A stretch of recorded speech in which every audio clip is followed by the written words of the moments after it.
Welcome to Novel Love Hearing. We bring you hundreds of novel audiobooks covering every genre and every kind of story you can imagine. Action? We've got it.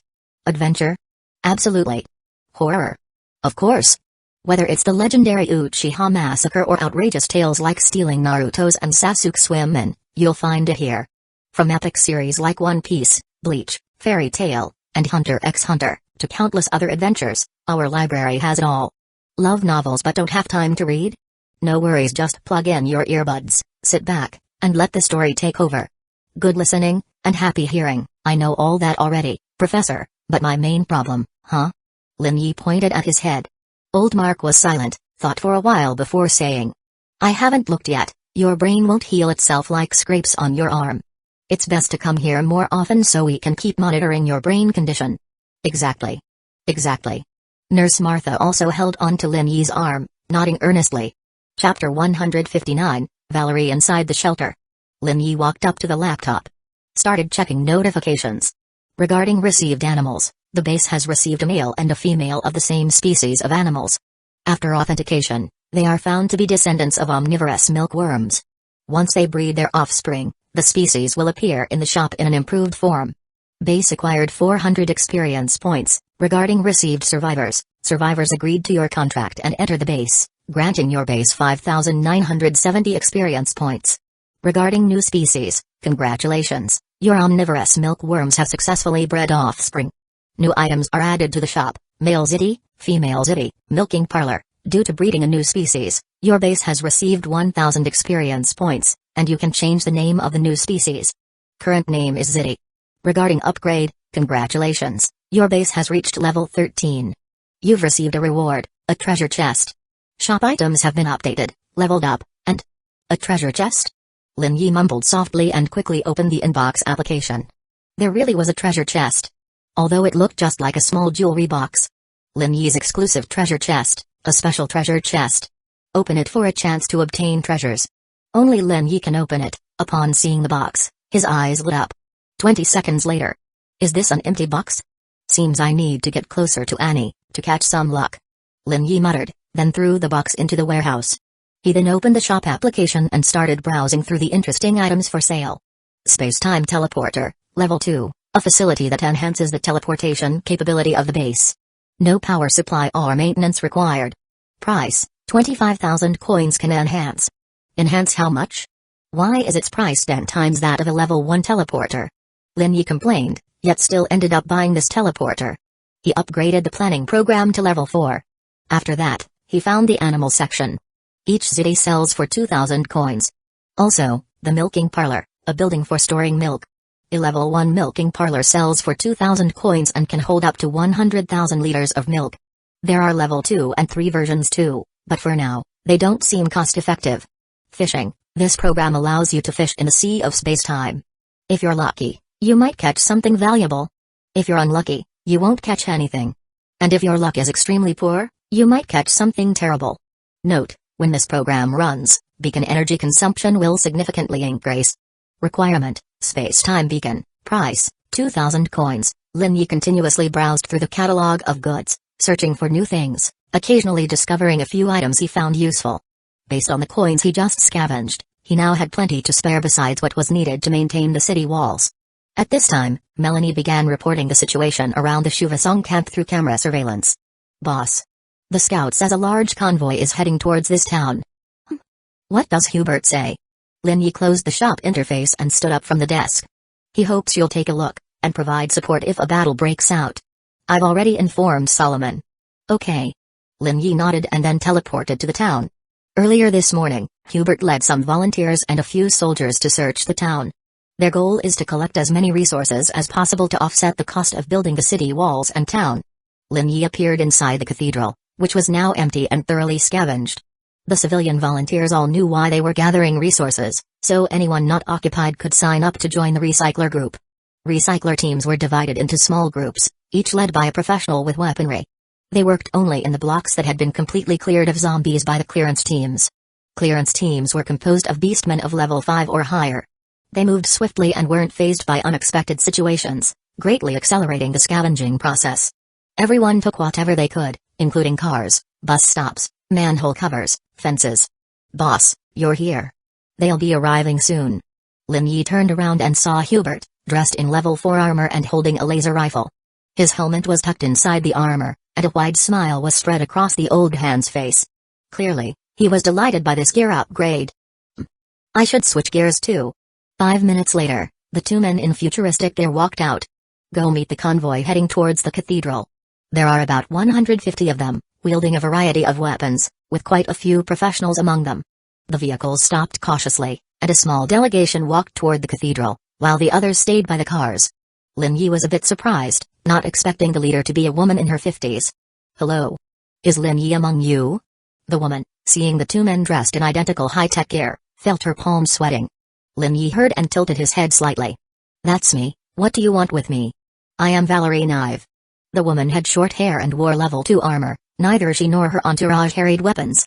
Just yesterday, some prisoners previously held by the Angel Gang returned to the camp. As their leader, she had to inquire, only to learn that a formidable force had easily wiped out the Angel Gang. This shocked her and the camp leadership, not just her. According to what the captive said, this powerful faction not only had a safe place and sources of food, but was also recruiting people. I hope you can accept us. But I can't speak for everyone. She spoke cautiously. At this moment, a man in his early 30s next to her jumped out and interrupted. Valerie, their gear is quite cool, but don't you think those captives might be exaggerating a little? We can verify afterward. Don't make a fool of yourself or us during negotiations. Valerie said sternly, angrily turning to look at the man who spoke. Hubert laughed loudly. Boss, some people seem to doubt our strength. Should we give them a display? Why not? Lin Yi grinned. Hubert stepped forward from behind the boss, waved his hand, and shouted. Guys. Let our guests see how serious we are. A few seconds later, a large number of armed personnel flooded out of nearby houses. Soldiers also rushed out of the cathedral and other buildings, wearing uniforms and bulletproof vests, some even equipped with complete level 2 or 3 armors. This. Valerie and her entourage were taken aback, especially the man. His heart pounded hard with the swinging laser rifles. Lin Yi waved his hand, and all the armed men lowered their weapons, but still looked menacing. Do we discuss privately or here? Whatever you find convenient, Valerie replied with an awkward smile. Lin Yi waved his hand, and a table appeared, followed by several comfortable chairs. Please sit. Would you like tea or coffee? Tea is fine, thank you. The lady tried not to show her shock and then sat at the table. Lin Yi waved his hand again, and an expensive tea set he acquired early in his adventure appeared. The tea was served with apple pie and meat pie. If you wish to join me, there are 2 conditions. First, you must answer some questions. We have skills to detect lies, and half-truths or deliberate omissions count as lying. Lin Yi sipped the tea and went straight to the point. He really didn't have much time, he still had to go to that military base. And get that infantry fighting vehicle. Seeing the lady sit in a daze, still in shock, he smiled and gestured. Eat while it's hot. Oh, thank you. Wow, this is delicious. It's been a long time since I had freshly baked pastries. And is this real milk? Sort of. Lin Yi didn't plan to tell her that the milk she drank actually came from giant maggots. Your first condition. I'll tell my people, but specifically, what will you ask them? Simple, we do not accept social scum, unethical robbers, violators, or others. Lin Yi maintained a calm expression, but the man who interrupted earlier suddenly seemed uneasy. Valerie nodded seriously and breathed a huge sigh of relief. She too had been worried initially about whether the camp was actually a den of wolves. So, what is the second condition? You must sign a contractual agreement with me. Anyone who signs must acknowledge me as the boss and do as I say. Seeing Valerie and the others' reactions, Lin Yi remained indifferent. This isn't a charity or refugee camp. I'm not saving the world, just hiring employees. Everyone must work hard. Thank you for the clarification. I now understand your position. May I go back and explain this clearly to them? Go ahead. Thank you. The delegation belonging to Valerie stood up and walked toward their vehicles. Lin Yi then sent the table and what was on it back to the shelter. On the other end, the youngest member of the delegation complained, "This isn't right for us, we'll become slaves like this." Then what do you suggest? Valerie asked, her expression seemingly saying, "Come, surprise me." The young member remained silent. But another person jumped out. It was the man who interrupted earlier, gesturing wildly. Business as usual. We have enough food, and the Angel Gang has been destroyed, so we can finally expand. Are you an idiot? How long do you think that food will last us? After we've eaten it all, then what? Loot other camps? And when they've run out of food too, they'll come back to rob us. So, who will run out of food first, us or them? Do you know where to get more food? Chapter 160, My Body Became Younger. Shuvasang Camp, in the forest. The man who interrupted gritted his teeth and said, "There are animals in the forest, they'll be our food." You're such an idiot. Many animals have mutated. Do you really think we can kill a mutated wild boar with our lousy guns? Valerie's face flushed red with anger. Don't you remember what happened to Serge's team? A single plank killed 15 people. 15. And you still want us to hunt them? But. Shut up. You fool, shut up. Are you saying this isn't suitable for us? Or are you afraid of being interrogated? As the delegation members chatted quietly while leaving, Hubert instructed the soldiers to return to their posts. Hubert said, "I don't like them. To be precise, I don't like that young man and that other guy. I don't like them either, they're bound to start an infighting soon.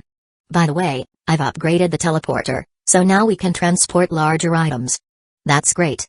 I'll let the recyclers know. I've seen a few tractors, the farm could use them." Meanwhile, Valerie's delegation was embroiled in a heated debate, splitting into 3 factions. The first faction was willing to accept Lin Yi's terms.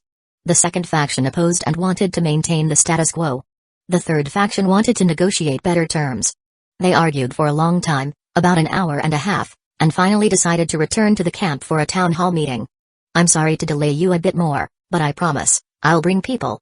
I quite admire you. Do you need me to accompany you? That way, the civilians will know you're telling the truth." I'm already 53 years old. What I admire is your character. Actually, as a professional, my body keeps getting younger. The lady blushed, discreetly glanced at Lin Yi, then thought of something and asked. "But what about your safety? Some people in my team are dissatisfied with your terms.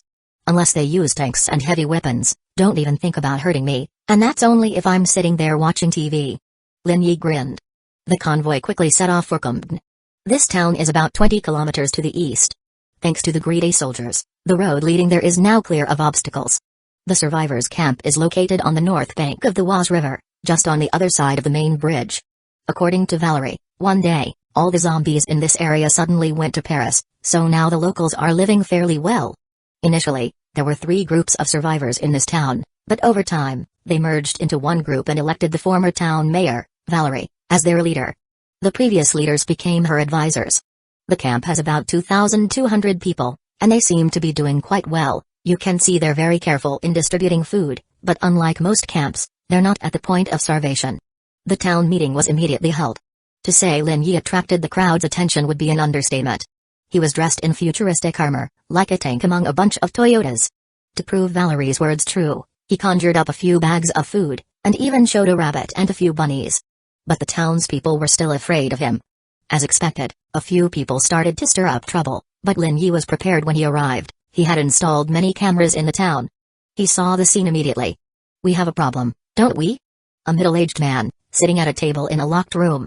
He was talking to about 40 other people, most of whom were also middle-aged. "It seems so." He said he has mind-reading skills. "With what we've done, we'll be exposed soon enough." And then. It was the voice of the man who interrupted earlier. At this point, the young man said, "What should we do then?" Everyone listens to Valerie. "We kill her and frame Lin Yi." "Do you really think we can kill him?" "Maybe not, but we don't have to kill him, he'll leave on his own." "Look at this, how is it? It seems I don't need to protect myself, but I do need to protect you." Melanie had recorded these people's conversation and uploaded it to one of Lin Yi's phones. Lin Yi then showed this video to Valerie. The lady, now flushed with anger, as a town leader, must always be gentle. "I won't ask where this video came from, but I won't just swallow this insult." She immediately assembled 100 camp soldiers, based on the video's background, to head to the enemy's lair. It was located in the basement of an apartment building, a nightclub. The soldiers stormed into the basement, and the unsuspecting conspirators were caught. "What's the meaning of this, Valerie? I'm a council member. You have no right to do this." "Shut up, this is the evidence." Valerie held up the phone and played the video. "We kill Valerie, frame Lin Yi." Seeing this ironclad evidence, the conspirators' faces turned pale, but resistance was futile. They were unarmed and outnumbered. "This video is fake. You're trying to frame." The man who interrupted was cut off when Valerie struck his temple with the butt of an assault rifle, knocking him unconscious. The men were tied up and taken outside, and the nightclub was thoroughly searched. They discovered a large amount of missing ammunition, and about a ton of food. Needless to say, this information was immediately shared with the others, and a public trial began. The conspirators, of course, denied everything, but as it turns out, Lin Yi's appreciation is not without reason. Valerie is an impressive woman. After a minute of interrogation, most of the men confessed and explained the events. Let's put it this way, such an extremely heinous act nearly got them torn to pieces by the enraged crowd. Kidnapping, assaulting women, stealing food, stealing ammunition, fraud, murder, conspiracy. They admitted to many crimes. Each of them has blood on their hands, and even the blood has almost turned black. After the execution, the discussion returned to the main track, about half an hour later. Almost everyone agreed to join the shelter. As you can see, we agreed, so what now? Are you going to interrogate us? Yes, prepare a place for your people to cook. There are quite a few people, this might take some time. Alright, we have enough food. Tell them to cook more meat, don't be stingy with the ingredients, you'll have meat to eat every day from now on. Lin Yi said with a smile, waving his hand, as several large bags of meat and other ingredients appeared before him. Alright, thank you. Valerie walked to the center of the crowd and shouted with an unexpectedly loud voice. Listen up, everyone. Today we're going to have a big feast, there's meat to eat. Lots of meat. Really? Oh my god, it's fresh too. I haven't had meat for 6 months. Get the women over, let them start cooking quickly. My kids have been trying to eat raw. At the man's call, a group of cheerful women immediately got busy. A not long time ago, this man's words would be considered sexist, but now. Lin Yi waved his hand again, and Chen Yuiu, a middle-aged man, appeared. This man's name is Philip, he used to be a private detective, the shelter assigned him a book on mind-reading skills. To protect the two, Lin Yi also summoned 40 fully armed soldiers. Seeing armed people appear out of nowhere made everyone even more convinced they had made the right decision. In order to speed up the process, the lie detector put up several signs listing rules and questions. Have you ever engaged in or participated in the group that engaged in the following behaviors? Murder, rape, robbery, framing others, betraying camp or community. Our rules: all adults must work to the best of their ability and effort. Everyone must obey the boss's orders. Theft and laziness will be expelled from the stronghold. Harming the stronghold will be executed. Leaking stronghold information will be severely punished. When people approach the interrogator, they will be asked 3 questions. Did you carefully read the contents on the sign? Did you do any of the things listed on the sign? If so, which ones did you do? Do you agree with our rules? Most people just answered, yes, no, yes. But there are also some cases that require further explanation. After all, living cleanly in an apocalypse is no easy feat. So the shelter will also decide based on the situation. It took 3 hours to interrogate everyone. 9 people were refused entry. Lin Yi provided them with transportation and some supplies before sending them on their way. Everyone present was well fed and in good spirits, so they all smoothly signed the contract and were then sent to the shelter. This place is amazing. It's hard to believe this is in the apocalypse, thank you. Valerie said this for the 50th time after a simple tour of the shelter. It's almost become a catchphrase. But it's not completely safe. I know. But if I understand correctly, you're going to build walls today, and that will ensure our safety, right? That's right. And then you'll be building homes for everyone? That's right. And you'll need resources to do this? My people can help you gather what you need. Haha, you beat me to saying what I wanted to say. Then, can I live closer to your place? If that's possible. Why? So I can report to you anytime, and even watching you work every day seems like an honor to me. That sounds familiar? I saw it in a video, just a little joke. I'll follow your arrangements, boss. Besides your abilities, I also appreciate your youthful mindset now. As I said before, my body is gradually getting younger too. Chapter 161, Building 4 Walls Inside the Shelter. After a brief discussion, Valerie gathered her people and explained the situation to them. To her surprise, almost everyone agreed to go scavenging for resources. 1,500 people were sent back to the town. Firstly, they had to retrieve their belongings. Secondly, they had to collect supplies from the camp. Lastly, they had to recover property from the camp. Everyone involved in the scavenging effort was granted permission to teleport items to the shelter's warehouse and junkyard. This includes the ability to teleport scrap metal and materials into the pit for recycling. Hubert, how's the progress over there? Very well. I sent my men to the army base to get infantry fighting vehicles. Louis has already repaired one of them, and the cleanup is proceeding as planned. I heard the shelter recruited 2,000 more people. That's right, their camp had 260 soldiers who agreed to join our army, and now 1,500 people are fully engaged in scavenging the town. Fantastic. After experiencing Solomon's Hell recruit training camp, they can then join our main forces. Hubert said with a smile. There is a reason why everyone started calling it the Hell recruit training camp. But thanks to the effects of the spring water, people's muscle injuries are reduced and recovery is quicker, allowing recruits to endure truly intense training up until a battle or raid occurs. As night fell, Lin Yi returned to Shivasong camp. He led everyone back to the shelter. These two towns. Well, they're no longer in existence. Except for empty buildings, there's nothing left, and sometimes not even the buildings remain. Some clever scavengers came up with the idea of using explosives and incendiary bottles made by Louis to destroy buildings and then teleport the rubble into the bottomless pit. Stronghold balance, 1,081,508 coins. Hey, not bad. Quite good. Lin Yi, as usual, sat in front of the laptop talking to himself. His funds are sufficient now, and civilian volunteers scavenged a large amount of resources yesterday. Regarding received survivors agreed to your terms and entered the stronghold, and your stronghold gained 21,990 experience points. Regarding increase of spatial probe radius, your stronghold population has exceeded 5,000 people, and your spatial probe radius increased from 2.5 miles to 4 miles. Regarding received items, your stronghold received some items and gained 4,890 experience points. Regarding received items, your stronghold received the following seeds, peas, yellow tomatoes. Plants have been purified and adapted to the environment. Other plants have been recycled, but you will still gain experience points because of them. List of crops adapted to environment: French peas, French tomatoes, celery, cabbage. Stronghold gained 7,200 experience points. Oh right, seeds. I completely forgot about crops. When are the next vegetable harvests?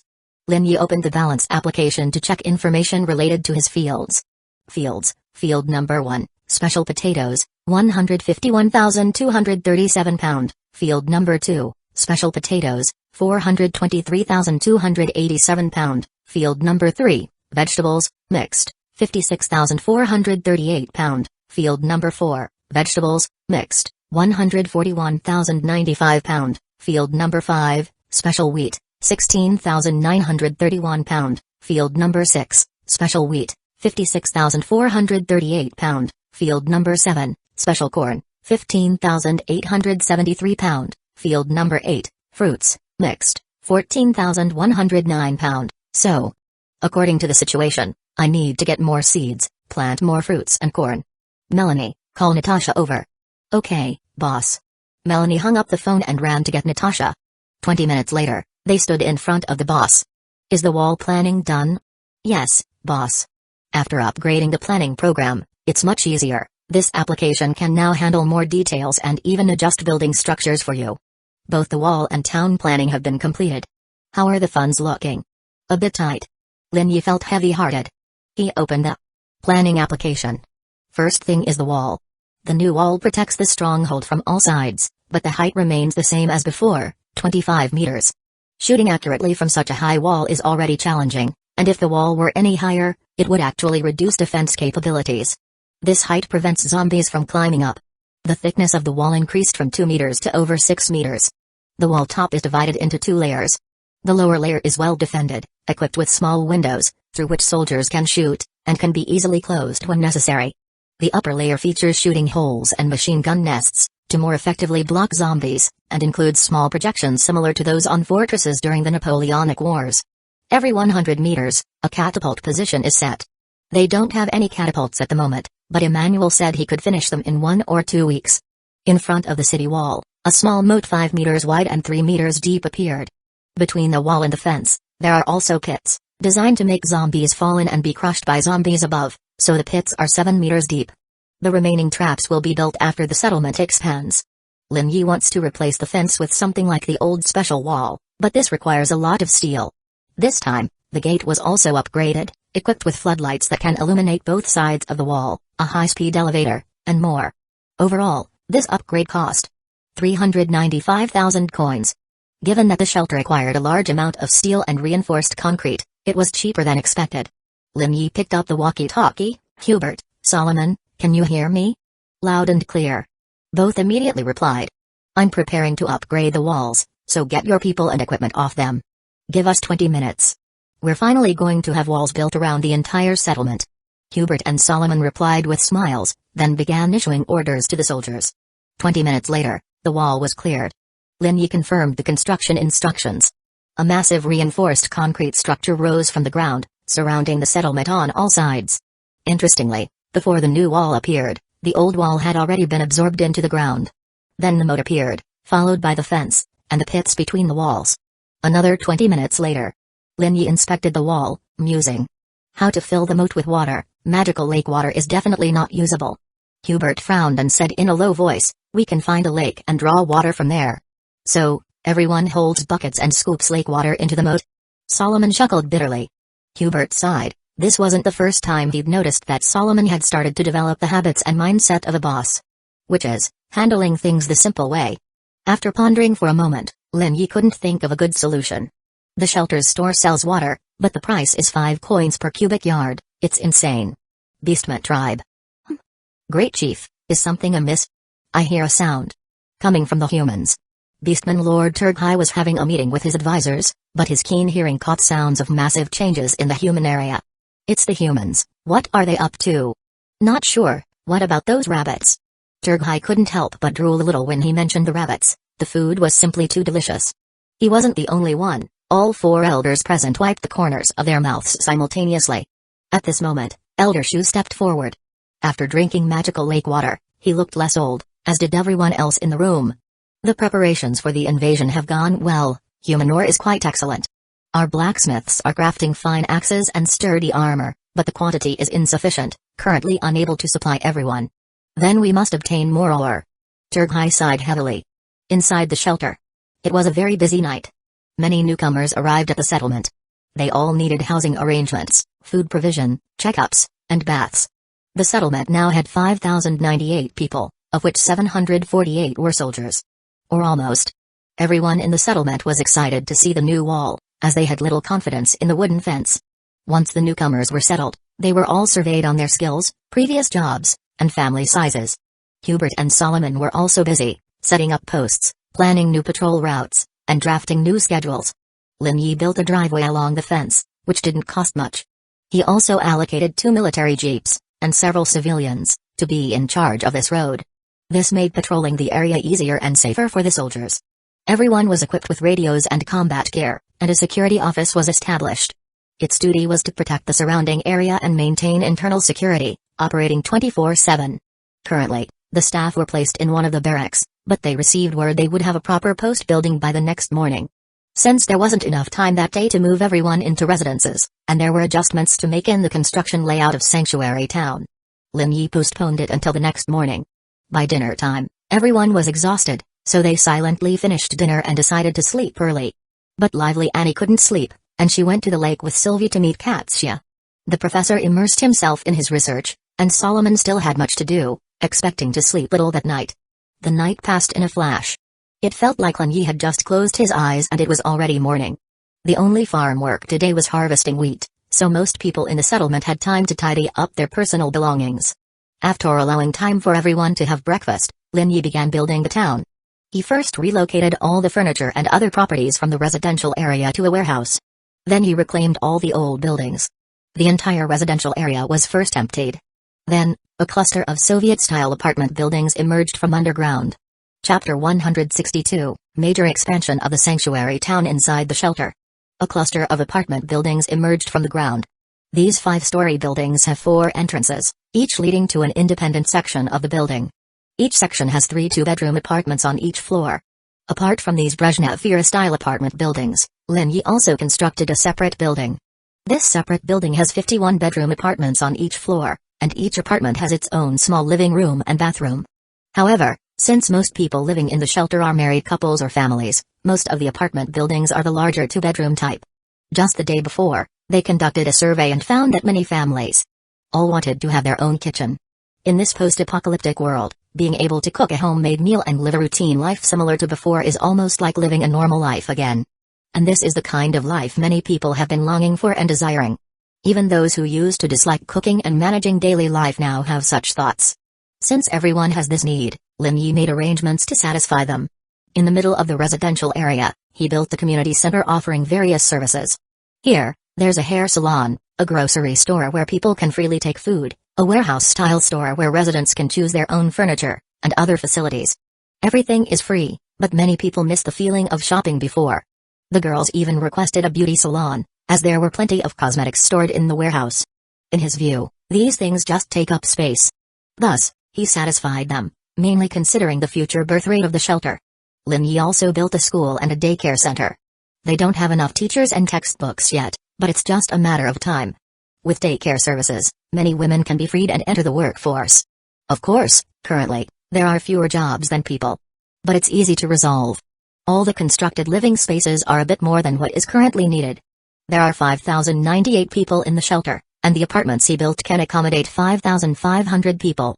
All buildings are designed to withstand occasional earthquakes due to upgrades, so the cost might be slightly higher than it could have been.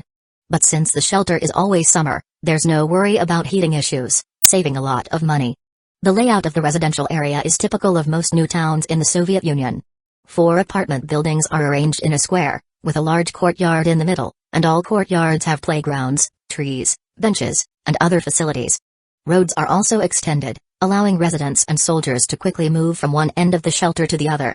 On the south side of the residential area, Lin Yi built a hospital with 100 beds, and in the basement, he constructed a new laboratory for Professor Curie.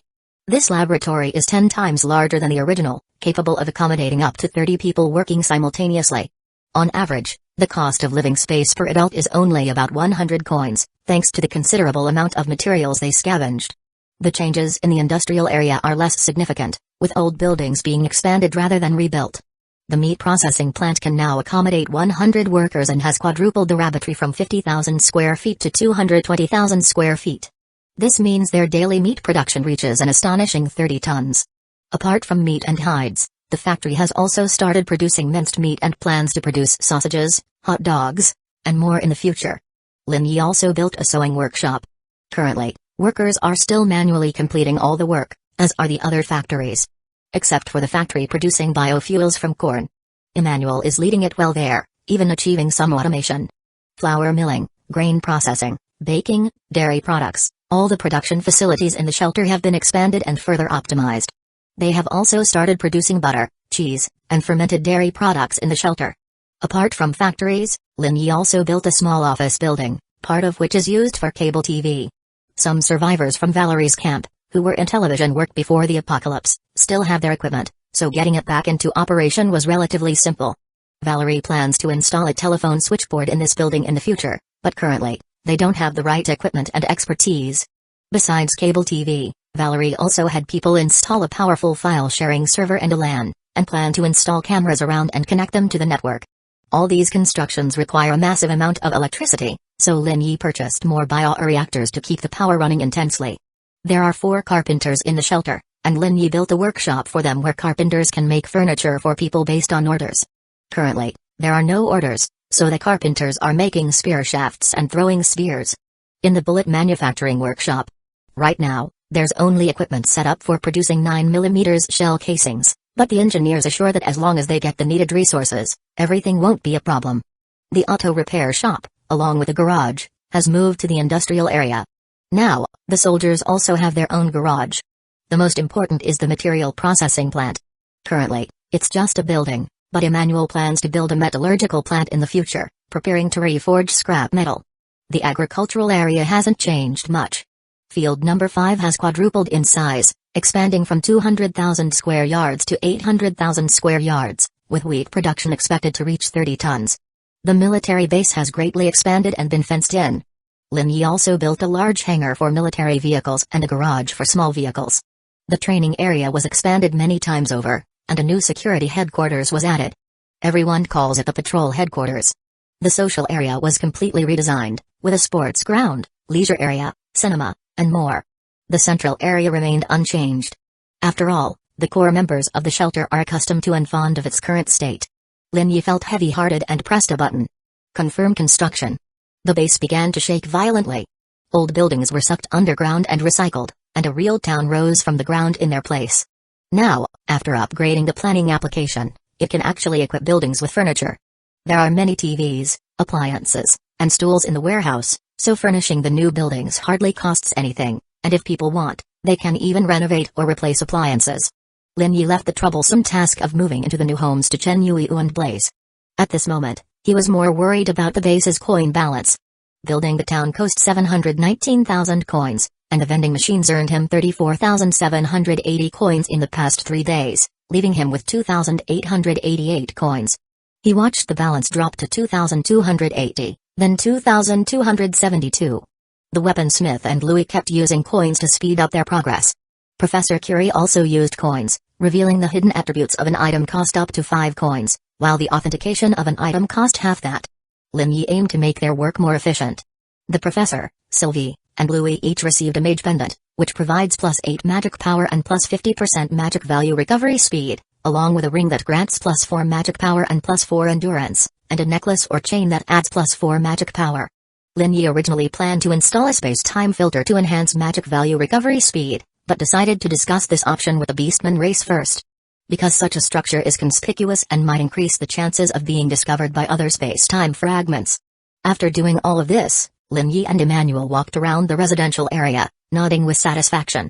Everything had become truly remarkable. Many people were busily moving between the streets and the courtyards. These Soviet-style apartment buildings have spacious courtyards, ample sunlight, and greenery. This is evidently much more spacious than the closely built houses in Western Europe and East Asia. This time, a total of 4 one-bedroom apartment buildings were constructed, ultimately accommodating 1,000 people, and 38 two-bedroom apartment buildings for couples and families were built. Except for those working in the fields or on military missions, everyone else roamed around the town, choosing their new homes. Lin Yi nodded with satisfaction and headed towards the military district. The soldiers there were very busy, but most had been given time off to move into their new homes.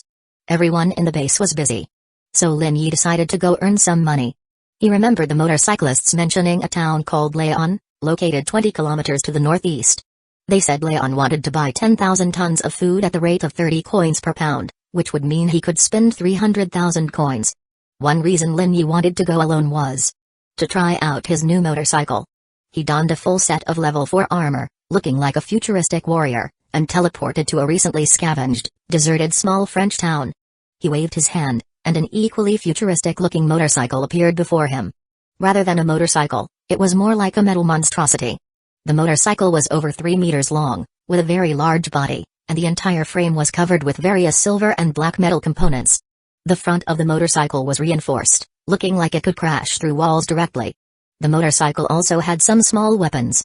Motorcycle, dagger, level 4, a high-tech single-person vehicle with an armored body, retractable front defense system, and a 400-unit energy shield.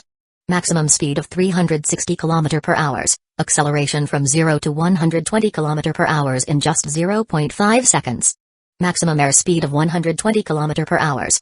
The dagger is equipped with 2 built-in machine guns and a RAM. Its battery has 6 slots available for installing level 2 energy cores, and 1 for installing a level 3 energy core.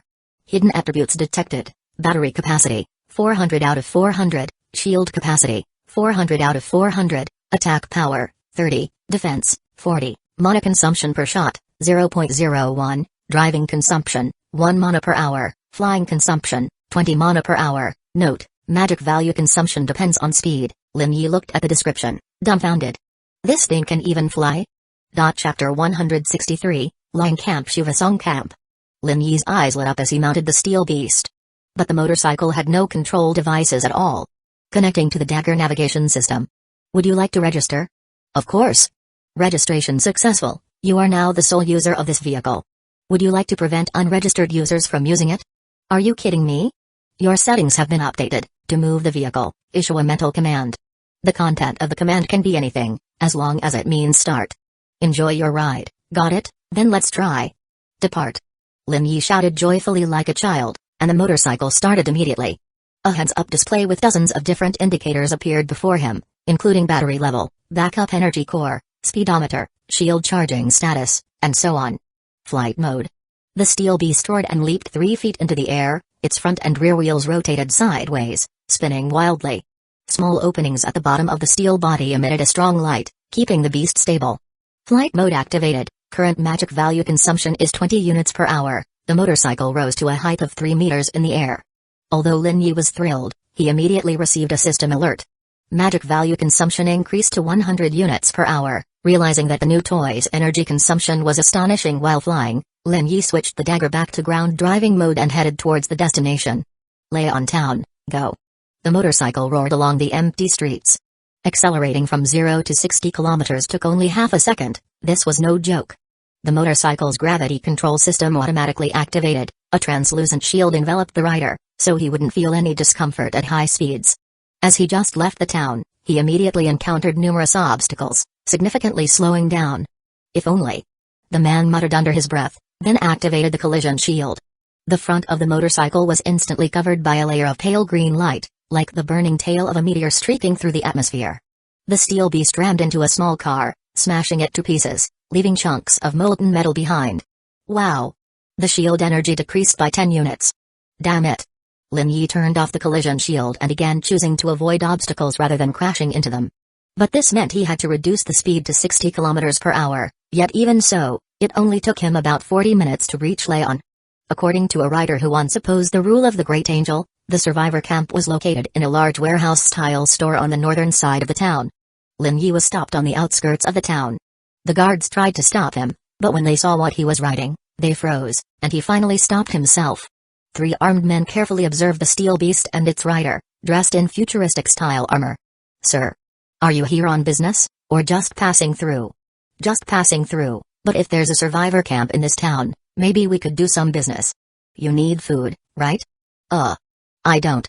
Before he could finish, Lin Yi waved his hand, and a pile of large potatoes appeared in the middle of the road. With another wave, the potatoes disappeared again. Convey this to your leader, and have them decide quickly. I don't like waiting. Lin Yi, sitting on the motorcycle, folded a piece of paper into a paper airplane and threw it to the guard. The guard caught it and quickly said, "Okay. Understood." What did he say? What was that thing? Shut up and get me a walkie-talkie, now. He grabbed the walkie-talkie from another guard's hand, contacted the person in charge, and relayed the content on the paper. The paper contained a price list, which, besides food, also offered biofuel made from corn. 3 minutes later. Sir, the leader would like to trade with you. Would you prefer to wait here, or should I take you to the camp? You might as well take me to the camp. Discussing business in the middle of the road isn't auspicious. All right. Soon, the steel beast followed a car into the Leon City area. There, on the northern side of the town, a large crowd had gathered, and as usual, Lin Yi and his steel steed caused a commotion. The camp leader was an old man wearing level 3 mage armor, with a level 2 magic staff on his shoulder. The old man got straight to the point. Level 4 equipment? That's right. I see. Recently, we bought some food that looks a lot like yours. That's food I provided, but you bought it through a middleman. Understood. How much can you sell us? Look at this paper, old man. It states the exact prices. As for the quantity, even if you have 10 million coins, it won't be enough to buy all my goods. Hearing Lin Yi say 1 million coins, the nearby crowd immediately buzzed with chatter. Lin Yi grinned, revealing a fierce expression, then conjured the head of a great angel and tossed it at the old man's feet. All the survivors recognized the leader of the angel gang. Many faces showed shock, while more were filled with terrified screams. He killed the great angel. The angel gang is finished? The old man's expression was a bit awkward. Don't throw it at me, those eyes are still staring straight at me. We have 310,760 coins, and we're ready to use all this money to buy our food. Let's talk about the order. Okay. Half an hour later. The old man led Lin Yi to a large warehouse-style storage facility. Sir, you. Lin Yi didn't speak. He waved his hand, and in an instant, a mountain of food filled the warehouse. Seeing this, the old man first widened his eyes and then broke into a wide smile. He had just bought a whole 30 tons of meat, plus 2 tons of vegetables, 10 tons of wheat, and more than 20 tons of potatoes, and he even bought fruit. The Shuvasong camp was relatively small, with about 1,000 people, many of whom were advanced professionals. They had traveled through several towns and only cleared the surrounding area of zombies 2 months ago before coming to Shuvasong. Lin Yi also learned that most of the zombies in the area had moved east, and no one knew exactly where they were headed, but the general direction was Luxembourg. After some thought, the old man smiled and said, besides coins, do you accept other items in exchange for food? Vaccine bracelets, ammunition, medicines, skill books, building materials, and other resources, components, chemicals. Agricultural equipment too. Also, farm machinery and scrap metal. I need things like steel, iron, copper. If there are good grapevines, I wouldn't mind taking them either. Lin Yi rattled off as if reciting a menu. The old man was old and only caught the last part. If you're looking for grapes, you should go to the Champagne region. It's about 120 kilometers southeast of here, but we have everything else. We will trade them with you for some vaccine bracelets. The old man grinned widely, rubbing his hands subconsciously, eyes sparkling. Shivasong has several large shipping and construction companies, some warehouses, and even a prison. These are all materials for trading. Another half hour later. The old man had already taken Lin Yi for a tour inside the Shivasong camp, then he asked. Are all these worth 20 tons? Are you dreaming, old man? Please calculate it higher for me. Apart from camp property, you can take whatever you want in Shivasong. What doesn't count as camp property? All items that are not being guarded. If you're willing to include all those items, I'll give an extra 10 tons of meat and 10 tons of potatoes. Lin Yi and the old man stopped in front of the construction company. There were all kinds of interesting things here, including goods in several warehouses and various lifting equipment. Lin Yi used the walkie-talkie to start giving orders. Solomon, I need about 100 people from the recycler group, arrange it as soon as possible. The old man turned pale at the word recycler, and carefully asked. Sir. What kind of people are these recyclers? They're our scavenging squad, they won't actually go and seize others' property or anything. Lin Yi saw the old man's increasing anxiety and explained. Then he realized that in the old man's eyes, he seemed to have long been labeled extremely dangerous. It looks like there's a railway here. Does that mean you have a train station? Yes. Wonderful. Melanie called out over the radio, boss. Hold on a second, Lin Yi said to the old man and then walked about 10 meters away. Go ahead. The beastmen are here. They want to talk to you. Okay, I'll be right there. Lin Yi turned and faced the old man, smiling awkwardly. I have something to deal with. I'll be back in at most 10 minutes. All right. The old man said softly. Then he stared in amazement as the merchant disappeared right under his nose. Oh, it seemed he even kindly teleported a reclining chair for him. The old man thought for a while and then sat on the chair, quickly falling into contemplation. Inside the shelter, Lin Yi appeared near the fence by the south wall. At this time, the beastman Lord Turghai was there with several of his elders, waiting. He picked up a piece of the negotiation board from the ground and greeted his beastman peers. Lovely beastman, long time no see. We too, great human Lord Lin Yi, I see you've got some nice gear. Quite impressive. After a few pleasantries, Turghai quickly assessed Lin Yi and said. I want more ore, but I have nothing else to trade. Before we start invading that island, I can only let young people work for you. Oh? I think of a place to settle them. How many people are there? 2,000, to be exact, 2,155 people. Alright, so what are your terms? You must provide them with food and pay them with ore. You can decide the amount of payment based on how useful these youngsters are to you. The rest will be handled by the soul, shelter. The beastman lord held a glowing glass orb, and a few seconds later, a system prompt appeared. Chapter 164, Beastmen Mercenaries. The border between the two tribes. A piece of information emerged. Turghai, the ruler of the Tur tribe of the Taru race, hereby provides 2,155 warriors as mercenaries, for a period not exceeding 1 week, no less than 2 days. Mercenaries should fully obey the employer, be allowed to work and earn remuneration, receive food and care, be equipped by the provider. If there are any deaths among the mercenaries, the employer should provide appropriate compensation, to be discussed then. Lin Yi stroked his chin and asked, Where will they live? In your area? Turghai thought for a moment before answering. Then they need to bring their own tents. Alright, I agree. I agree too. You have successfully hired mercenaries. The beastman lord smiled with satisfaction. He replied, Can you give us some more first? Otherwise, our blacksmith will have nothing to do. I'll arrange for your young people to work today. Of the things they scavenge, 1/10 will go to you. There will be plenty to scavenge, don't worry. Great. Lin Yi and Turghai finalized the details, and soon after, an orc army arrived. To be precise, this was an army composed of young beastmen.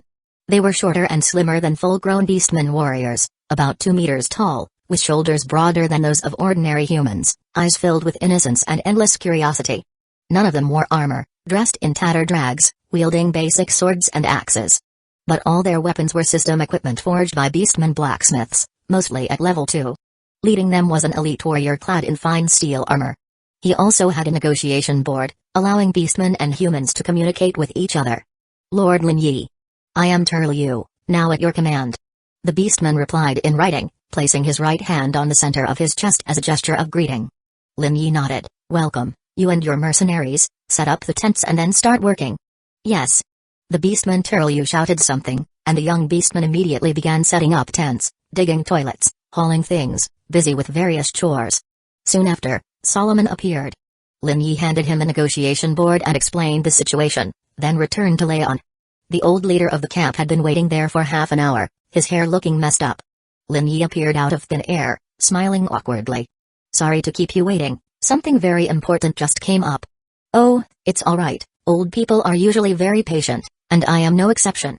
The old man smiled courteously, showing great composure. But according to Melanie's report, she had been observing him, and the old man clearly hated waiting.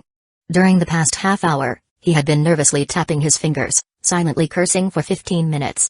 My newly hired subordinates will be here soon, you need to make sure people don't get scared. In the meantime, take me to see those shipping companies you told me about. The old man nodded in confusion and led Lin Yi to the nearest shipping company. There was a pile of trucks. These trucks were used to transport agricultural products since the town was once surrounded by farms. However, now, the once vast fields of wheat and grain have turned into wilderness overgrown with tall wild grass. At this point, the old man extended an invitation. Would you like to see the town's most famous landmark, the world-famous Leon Cathedral? No thanks, I'm never interested in that kind of thing, you'd better take me to see the airport? Alright then. The two quickly arrived at the airport. But Lin Yi found it was a wasted effort. This didn't count as a real airport, just a small runway for parachuting planes and agricultural planes to take off and land. There weren't even planes, just some parts and a pile of scrap metal. Let's go to the railway station. Okay. The old man nodded. Then the two boarded the expensive Mercedes and headed to the railway station. On the way, they passed an observation post. This was a converted signal tower, with a sharp-eyed person holding a pair of binoculars on top. There were several of these towers in this area. Their primary function was to alert the people of Leon to the approach of outsiders or zombie hordes. At this moment, Solomon said over the radio. We're ready, boss. As soon as I'm in place, I'll teleport you over. 20 minutes later. Inside the railway station. Lin Yi asked with a smile, what do you think? Boss, this is amazing. Solomon replied with a beaming smile. The railway station had 4 trains, roughly 60 freight carriages, and a large number of freight containers, all made of metal. And most importantly, there were tracks. At this moment, 2,000 frenzied beastmen are dismantling these iron tracks. Before being sent to this unfamiliar world, the young ones had been told that a tenth of what they scavenged would belong to the tribe. Initially, they were a bit uneasy, but upon seeing the vast iron tracks and hearing they were made of ore, they were almost delirious with excitement. These mercenaries can temporarily be granted certain functions of the shelter, so they can transport scavenged items to designated locations. The old leader of Leon silently watched all this, finally mustering the courage to speak. Sir. What are these creatures? Mutants? Maybe they are mutants, or they may have just naturally evolved this way. They are not earth creatures, but they will do as I say. Alright then. While the beastmen busied themselves dismantling the tracks, people from the shelter's recycler organization moved around the town. More precisely, they were active in specific critical areas. The construction company, shipping company, prison, and several other valuable places. They didn't touch anything outside these areas, so progress was swift. The harvest was also quite impressive. Over 200 trucks, more than 20 tractors, other farming machinery, over 600 metal containers, 60 freight carriages, 4 trains. There was also an entire warehouse of construction materials and countless small items. The beastmen worked tirelessly, as if possessed, because after all, this steel could make their tribe stronger. To them, it was more important than life itself. For this reason, they worked madly, until the sun set. They also looked utterly exhausted. It's not surprising. They scavenged 29,000 tons of pure steel in one day. Lin Yi never imagined how heavy the tracks were. But a 12-meter-long track weighs about 1,500 jin, in other words, 1.5 tons. A few beastmen could run up to the tracks, pull them out from the ground, and then transport them to the base in less than 5 minutes. The total weight of all trains and containers was also astonishing, not to mention the trucks. But these were all pure steel, which could be welded into whatever they wanted. If not for the beastmen, Lin Yi would never have considered scavenging the tracks. While the beastmen worked, Lin Yi took a trip southeast, about 120 kilometers away to Champagne-Gillon. On the way, he passed a relatively large city, Lance, but according to the Angel Gang, it was a dead city. A zombie leader had appeared there, killing all survivors, and its zombie horde still haunted the city. No one knew why these undead refused to leave, but Lin Yi had no interest in finding out, so he bypassed the devastated city. On the way to Champagne Chalon, he encountered a large group of zombies. Bum rush mode was extremely useful here. He cut through the zombie horde like a hot knife through butter, gaining 27 experience points in addition to dismembering 50 other infected. However, in the process, his shield lost 38 units of energy, dashing his hopes of farming experience with this method. Upon reaching his destination, under Melanie's guidance, Lin Yi quickly found some vineyards and grapevines. Emmanuel and several people with relevant skills were transported over. They easily found high-quality grapevines overgrown with weeds, brewing equipment, and intact wine barrels, though empty. Everyone began to replant the grapes with cautious enthusiasm. But Lin Yi, upon receiving a system notification, immediately stopped them. Grapes have been received and successfully acclimatized. Grape seeds will now appear in the store. Grapes weren't even expensive. A small bag was 50 coin, a large bag 800 coin. After selecting a suitable place for his new vineyard, Lin Yi constructed 40 plots, each 6 acres large. Then he and Louis and the engineers managed to transport usable equipment over, but only biological entities could work in these fields. Unless the shelter level is raised, this system notification instantly shattered his hopes of establishing a factory farm in the short term. However, the French love wine, and many people approached the foreman, expressing their willingness to drop everything and start planting grapes immediately. Lin Yi was amazed by their enthusiasm. The grape fields were plowed and planted in no time. Lin Yi spent 64,000 coin on the fields and 32,000 coin on seeds, only to find it wasn't as cheap as he thought. The seed instructions were lengthy, but the experienced winemakers knew what to do. Field 9, crop, special grapes planting efficiency, 100%, irrigation efficiency, 100%, crops will mature in 7.3 days. After handling the grape matters, Lin Yi went to find the Beastman Lord and Elders, who were overjoyed with the precious ores they collected. Lin Yi thought about it and showed them the space-time filter, asking for their opinion. Space-time filter, first level, a unique device not sold in the store, only found in treasure chests or received as a reward for completing quests. The device can extract energy from the sea of space-time and channel it into the shelter. It has 3 modes. Mode 1 increases mono recovery speed within a certain area. This mode increases the space-time detection radius by 10 to 1000%. Mode 2 supplies energy to the shelter, enhancing the life force of springs and soil. This mode increases the space-time detection radius by 50 to 2000%. Mode 3 generates an energy core. This mode increases the space-time detection radius by 10 to 200%. After installing the device, you can view detailed descriptions of each mode. Chapter 165, 600-year-old Beastman Orc Tribe. Lin Yi consulted Turghai and several elders about the space-time filter. Firstly, he was not entirely sure how to use it. Secondly, it could increase the likelihood of time-space warfare. However, the orcs had never seen such a device before, and Turghai suggested asking the oldest in the tribe, Great Elder Teru. Lin Yi agreed and went to the orc city together. This city was exceptionally busy. The artisan caste was fully engaged in reforging steel and performing all the necessary work for this process. The fuel they used was a mixture of city beast dung, herbs, and sawdust, soaked with orc urine, stirred, dried, and then cut into blocks to be used as blacksmith furnace fuel, which worked quite well. As they walked, Turghai explained the orc caste system to Lin Yi. Orcs are divided into 4 different castes. The warrior caste is composed of the largest and strongest members of the Taru race. They have strong reproductive capabilities and grow quickly, with an average lifespan of around 30 years, but it's rare for anyone to live that long. Currently, the oldest among them is 15 years old. Another feature of warriors is their rapid recovery from injuries. As long as they are not killed on the spot, even if the injuries are severe, if they receive emergency treatment, they can survive. No matter how serious the injury, a warrior can return to battle within a month. Next is the artisan caste, which possesses some traits different from the warriors. They may have developed muscles or be as thin as a rake, with an average lifespan of 50-60 years.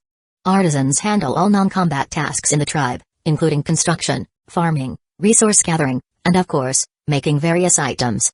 There is no discrimination among orcs, but the shaman caste remains the smallest and most respected. Only about 5% of the population is shaman. This is not due to low reproductive ability. A typical orc family usually has 2 boys. But a shaman can only pass his system skills to 1 apprentice, and this apprentice may not necessarily be the shaman's son. Shamans with system skills have a lifespan of between 100 to 400 years. Shaman apprentices without skills have a lifespan of about 50-60 years. Besides providing support on the battlefield, shamans also manage medical care and accounts, and their apprentices assist them in these tasks. At this moment, they are going to see Teru, who has lived to be 609 years old. He is the oldest shaman in the tribe's history, which speaks louder of his strength than any words. The last caste is naturally the females. No matter what caste their father belongs to, all females join the female caste. Once they reach maturity, a husband is chosen for them. If a female is clever, she will be paired with a shaman. If she has a fierce personality and strong body, she will marry a warrior. Other females marry artisans. The average lifespan for females is 70 years, and they do not inherit their father's traits. As the two chatted, they quickly arrived at a luxuriously decorated tent. The tent was filled with trophies from the battlefield. Inside there were 3 orcs. An old orc with light deep red skin. A bone-thin old orc. And a young orc with a keen gaze. If you looked at them first and then at Turgai, you might think they were different species. The old orcs had slightly longer necks, and their skull shapes were also slightly different from warrior orcs. The red-skinned old orc picked up the negotiation board. So, you are the human Lin Yi? If you add Mr. or Lord behind it, I would be grateful. If you add Sir, I wouldn't mind either. Haha, I love chatting with young people like you. I am Teru. What important matter is worth you coming all this way to ask an old orc halfway to his grave? The red-skinned old orc Teru got off the bed and walked with difficulty to a wooden chair covered with animal hide. Lin Yi pulled out a small square, threw it to the young orc, who, after wiping it with a cloth soaked in some kind of silver liquid, handed it to the old orc. Teru placed the negotiation board aside, looked at the small piece, pondered for a moment, then smiled. Indeed, it is a rare item, but not as rare as you might think.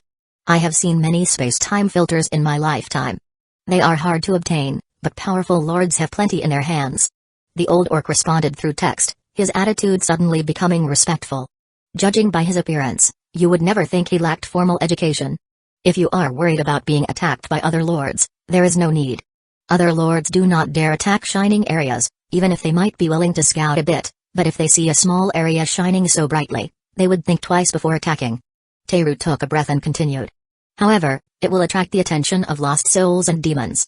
But considering you nearly destroyed the Lord of Death's army, I am very sure you can handle it. You want to use it to enhance magic power recovery speed, right? Yes. How did you guess? It's simple. From your healing lake water, your region is connected to a still existing world, so you don't need to enhance the life force of the soil and water. As for the energy core, I guess after the zombie lord's invasion, you already have more energy cores than you can use. Teru said with a big smile. Is that so, Mr. Lin Yi? Being older certainly has its advantages, Mr. Teru, and you're right in guessing that. It turned out that this old guy was a treasure trove of information, and Lin Yi suspected that he knew far more than he let on. Understood, thank you for the information. Lin Yi thought for a moment, then sent the last bit of information with a sly smile. Are you interested in becoming a mercenary? Mercenary? Ha ha ha. I'm old, my life is nearing its end. The beastman laughed loudly, a mix of sorrow and joy. But Lin Yi did not give up. You don't want to die, right? Stay in my area, drink my water, and you will live longer. I only ask you to work for me for a year, I can pay you well. You won't have to die and can contribute to the tribe, isn't that attractive? Lin Yi said, squinting his eyes and carefully observing the expression of the old beastman as he read the message. Old beastman Teru finished reading, paused to think, and then began conversing with Turgai. They exchanged a few brief words, lasting around a minute or so. They both fell silent for a moment, deep in thought, then began talking again, clearly having reached an agreement. Subsequently, Teru spoke. Turgai respects you greatly, and I respect him. But there is one thing you must understand, we shamans can pass on system skills to apprentices, but to do so, the apprentice must immediately eat the heart of the shaman when he's deceased while it's still fresh. That's why an old shaman like me always has an apprentice by his side. When I die, he will immediately take the heart from my chest and eat it. Losing skills is tantamount to death for our tribe. I'm willing to take this risk, but my 2 apprentices must come with me. I have no objections. My fee is 10,000 coins per day, and I won't put myself in mortal danger. However, I can assist you through spells, but even to save your people, I won't use more than half of my magic power. The lower my magic power, the higher the chance of death. Old gentleman, you are quite pricey, but I agree. 10,000 coins a day. That's a considerable amount of money, but Lin Yi knew that the shaman's services were definitely worth it. The old beastman looked at his lord, and nodded. Turgai also nodded and waved his hand. The contract appeared. Taru race, Tur tribe, hereby provides the following warriors as mercenaries, Teru and his apprentices. Contract duration as per human calendar for 1 year. Both parties agree to the following terms. The employer must provide comfortable living conditions for the mercenaries, along with life-extending miraculous lake water. As long as the mercenaries' lives are not threatened, they should obey the employer's orders. Mercenaries must not disclose any crucial information acquired during their service to the employer. Payment, 10,000 coins per day, automatically transferred daily by the shelter. I agree. Lin Yi replied with a smile. Then he waved his hand, and a young beastman apprentice was instantly teleported to his side. He was very surprised, but the old beastman laughed. Space-time teleporter. This thing is very practical. I guess you can help me, as well as bring over everything I need? The old beast pointed at his frail, weak legs and some necessary items. Lin Yi nodded, then teleported Regina to his side, letting her communicate with this ancient shaman to ensure that all his needs were arranged properly. After returning to the shelter, Lin Yi held a general assembly to introduce everyone to the space-time filter, the matter of hiring the shaman, and the pros and cons of installing the filter. After careful consideration and discussion, they finally decided to install the filter to see its effect. It turned out that at maximum power, the filter could increase the magic power replenishment rate by 200%, with a maximum range of 2 kilometers. They also learned about the methods to upgrade the filter, but it required a significantly high cost of 5 million coins. Additionally, once upgraded, it could no longer be moved, nor revert to level 1 to its cube form. Given that it had been tested and decided upon for installation, where exactly should it be placed? They had to consider the needs of the doctor, weaponsmith, mechanician, appraiser, and a group of mages. Everyone began to argue fiercely. Lin Yi thought for a moment and interrupted them. I seem to remember Piro suggesting building a rehabilitation center where mages can recover magic power faster. But the weaponsmiths wouldn't be able to work with depleted magic power, they still need to craft arrows and bullets. No, my idea is to construct a comprehensive center for everyone. So, are you saying we should create a place that combines a hospital, blacksmith, and workshop? Hubert asked and then started to think. Lin Yi grinned and concluded. Close enough, it will also be the recovery center for archers so that they can manufacture a large quantity of magic arrows. I like the idea. We can go there to relax during breaks. The chief mechanician, the old rascal Louis, jumped up, becoming more energized with each upgrade. Chapter 166, Rare Materials Inside the Shelter. Lin Yi made the final decision. The hospital will be recycled and replaced with an armored fortress, and a recovery center will be built. Everyone agreed that building a fortress was a good idea.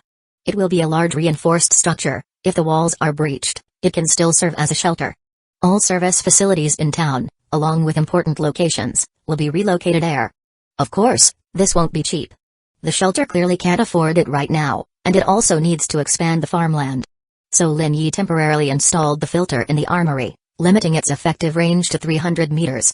The space-time detection radius of the shelter has increased from 10 kilometers to 40 kilometers. Upon entering the space-time beacon, Lin Yi noticed 2 bright areas. Their light even illuminated part of the floating island. The island looked like scorched earth. He saw gray soil, decayed trees, and sparse black and yellow weeds. The island's terrain was rugged and mountainous, with several large craters and shell holes. But he could only see about half of the island. The most critical part, the city occupied by the zombie general and his army, was out of sight. Dinner time arrived. Solomon began to report the results of the scavenging operation. Boss. We've compiled all the data. The beastmen collected 22,000 tons of steel, and the recycler organization scavenged. Great, didn't expect so much stuff. Did the beastmen receive their share? Yes, they are very satisfied, but there's still a problem. Go ahead. The beastmen only eat meat, and in large quantities. Each of them has already eaten about 10 pounds of rabbit meat. They could have eaten more, but their leader, Turliu, stopped them there. That's just a little scheme from the beastman lord, but it's fine. Lin Yi turned to Sylvie. Is everything going well on your side? Boss. I've successfully crafted a level 2 throwing spear. Emmanuel was a big help. He brought someone with deep knowledge of medieval armor. The red-haired girl looked satisfied. She finally felt that her small request was within reach. Lin Yi focused, and found a long spear and a throwing spear in the armory. Sylvie's spear, level 2, a weapon crafted by an amateur.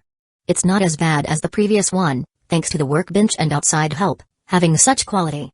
It's lightweight, well-balanced, and 2.5 meters long. Main attributes, attack power 13. Durability 10 out of 10, Weight 1.7 pounds. Value 35 coins. Sylvie's throwing spear, level 2, an unexpectedly outstanding weapon. It's lighter weight and has strong lethality. Length 3 meters. Effective range 300 square. Main attributes: attack power 18, durability 6 out of 6, weight 0.5 pounds, value 70 coins. Sylvie's creation purely by luck. Tell her not to be vain. Lin Yi's mouth twitched but still said, "Quite nice. Really quite nice. Start mass production. By the way, how are the other weaponsmiths doing?" "Including me and Camille, we now have 4 weaponsmiths." Sylvie quickly answered, then thought a bit and added, "Emmanuel agreed to find some capable people among the new residents." "Alright, but keep a skill book just in case. If any weaponsmith gets into an accident, we don't want to be left without a skill book." "What about the recipes?" "Boss. The recipes are extremely expensive. The Doomsday Warrior armor requires 140,000 coins and a large number of rare resources, some of which don't exist on Earth. We can substitute with Earth materials, but I can't even imagine. Like crystal rod. We also need gold. A lot of gold. Then there's diamond, titanium, lithium, tungsten, uranium, and many other strangely named things." Sylvie took a breath and continued. "The AP-1 assault rifle requires 60,000 coins. According to Louis, its operating principle is electromagnetic mass amplification. It's mostly made of Earth materials but has a certain alien core, accounting for 2/3 of the price. The Doomsday Warhorse is a motorcycle and requires 220,000 coins. How can a motorcycle be so expensive?" Lin Yi almost shouted. Hearing these prices, he nearly had a heart attack. At this moment, Louis interjected, "Boss. Trust me, it's worth it. It can transform into a robot." "Really?" "Forget it, but where do we get so many rare resources?" "Smartphones." Suddenly, the inconspicuous Zoe raised her hand. "There are a bunch of rare materials inside smartphones, and computers and similar devices have them too. iPhone casings used to be made of titanium or similar materials." The crowd was dumbfounded as they looked at Zoe. She always made such a stunning entrance. Zoe met everyone's gaze calmly, but when her eyes met Lin Yi's, her face blushed with shyness. "Boss. Well done. You're truly my little strategist." Lin Yi laughed heartily and then looked at everyone. "We need to dismantle all titanium alloy iPhone cases, as well as any unnecessary smartphones, and recycle them, and then, after dinner, everyone decided to gather all the gold jewelry previously distributed. They also needed to collect most of the smartphones and all unused computer equipment. No one was allowed to reforge any rare metals into other materials during construction. They didn't discuss the level 4 recipes because each recipe would cost over 1,000,000 coins. Nighttime. For some reason, Lin Yi found it hard to sleep. So he decided to take a walk around the community. It was a bright night, with about 2/3 of the shelter's residents there. There were even families with children taking a stroll, but most of the kids were gathered around the person making cotton candy, which he was giving away for free, of course. Street vendors were making various delicacies, and someone organized a Mortal Kombat game tournament that was broadcast on a giant TV. The number of spectators was astonishing. The women's courtyard was empty. Thanks to the new quota system, everyone had to sign up long in advance. The stage was being used more frequently than before. The members were mostly newcomers, walking around the new town, unable to believe their eyes. Some were even moved to tears of joy, as they had long given up hope of returning to normal life. Lin Yi listened to some music and even participated in the quarterfinals of the Mortal Kombat tournament, but was soundly defeated by a 12-year-old kid. His combat reflexes were useless in the game, and he was eliminated in the 3rd round. After walking by the lake for a while, Lin Yi suddenly stopped. The fish should have grown and reproduced by now. I can go fishing in a few days. I wonder if that little 12-year-old brat can beat me at fishing. It was a beautiful morning. Lin Yi dreamed of going on a wonderful fishing trip, leading a group of fishmen to defeat his arch-nemesis, cat people. The cat people suffered a humiliating defeat at his hands, and Lin Yi became a legendary general. And then he fell into the water. It was Chen Yuiu. The morning at the shelter was fruitful. After solving a few issues, Lin Yi teleported to the Rayon camp. As a gesture of goodwill, he gave the old chief a barrel of magical lake water and explained the medicinal value of the lake water in detail to him. The old chief was moved to tears, expressing his deep gratitude. Then, some beastmen continued dismantling the railway tracks, while others began dismantling houses.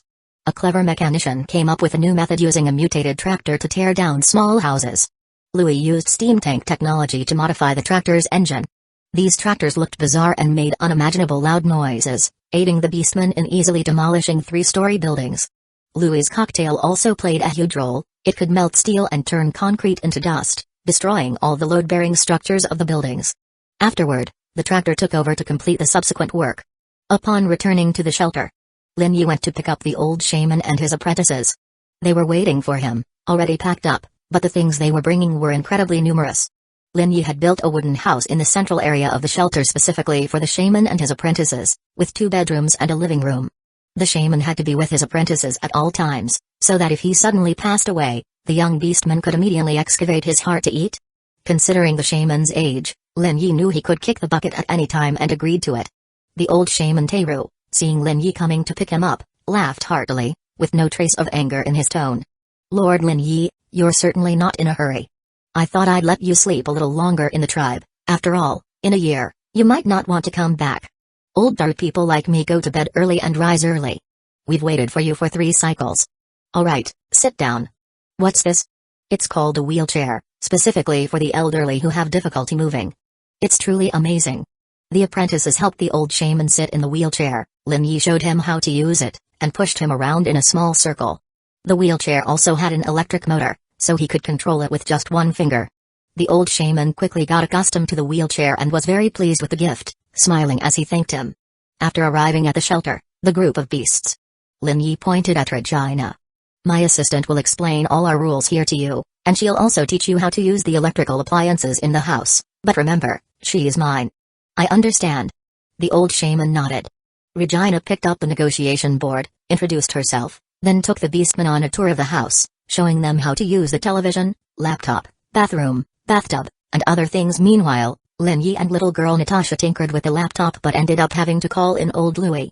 The 3 of them together sketched out their envisioned old long wall, and then designed a movable version. Chapter 167, Grinding Experience Inside the Shelter. Lin Yi looked at the design blueprint and was quite satisfied. "What is the old T-wall?" "This is a barrier wall built at the U.S.-Mexico border after the election of the old U.S. President, T. Lin Yi and the other 2 made even more powerful modifications based on it. The first layer of the fence is 9 meters high, with barbed wire on top, making it nearly impossible to climb. It has slanted posts and supports, and can even move. Currently, all civilian volunteers are working in the fields, harvesting a massive 200 tons of potatoes, 64 tons of vegetables, and 25 tons of wheat. Members of the recycler organization are also busily working in run. Therefore, Lin Yi decided to test some gadgets on the island, the junction between zombies and beastmen tribes. After talking with Turghai and showing him the zombie bait, he and the beastman lord devised a plan. They placed movable walls in a semicircle ahead of the mountain pass on the island, while retaining defense facilities around the pass in case they needed to retreat. The beastman lord brought 20 elite warriors, all in full steel armor, wielding brand new weapons. These warriors looked imposing. Equipped as they were enough to confront a group of zombies head-on. Each beastman was equipped with 2 powerful 6-square-long swords and a ferocious-looking 2-handed axe as a backup weapon. Teru was also invited to come, so he could both observe what others were doing and demonstrate his abilities. Lin Yi gave him a 3rd-level accessory, a mage pendant, and a 4th-level mage gloves. The shaman had seen 4th-level equipment before but had never actually held one. So the old beastman was assessing his new employer's strength from a fresh perspective. The bait is a device about the size of a microwave, somewhat resembling the flashing red light on top of a police car. Inside is a 2nd-level energy core, with a few buttons to adjust its range of effect. Lin Yi set it to 0.5 kilometer. The junction island was once surrounded by dense forest, but the beastmen had cleared out a quarter of the trees, so zombies couldn't approach silently. Lin Yi turned on the bait, it started emitting an inaudible beeping sound, and it worked exceedingly well. Zombies immediately poured out of the woods. The beastmen assumed combat stances, and the soldiers opened fire. Of the 1,000 zombies, only 5 managed to reach the wall. On the island, corpses were not automatically absorbed, so someone needed to collect them. If an endless horde of zombies came pouring in, it would be impossible to collect all the corpses, which would eventually allow zombies to climb over the wall using the piles of bodies. Therefore, Lin Yi ordered to intercept the enemy with a barrage of bullets at the wall, preventing them from getting close. Of course, this method would consume more ammunition, but there was really no other choice. Humans were wearing the best equipment, with all the 3rd and 4th level armors distributed to the soldiers. They had 8 3rd-level pistols and 12 laser rifles. The pistols blew off zombie heads like bursting watermelons, and the laser rifles could penetrate 2, even 3 zombies at a time. As Lin Yi pulled the trigger, he continuously received experience points notifications. In just 5 minutes, he earned 68 experience points, each shot exploding like a hand grenade. The beastmen intended to showcase their prowess, but the human soldiers stole all the kills. This is just a small warm-up, the next wave of enemies will be larger, so be prepared.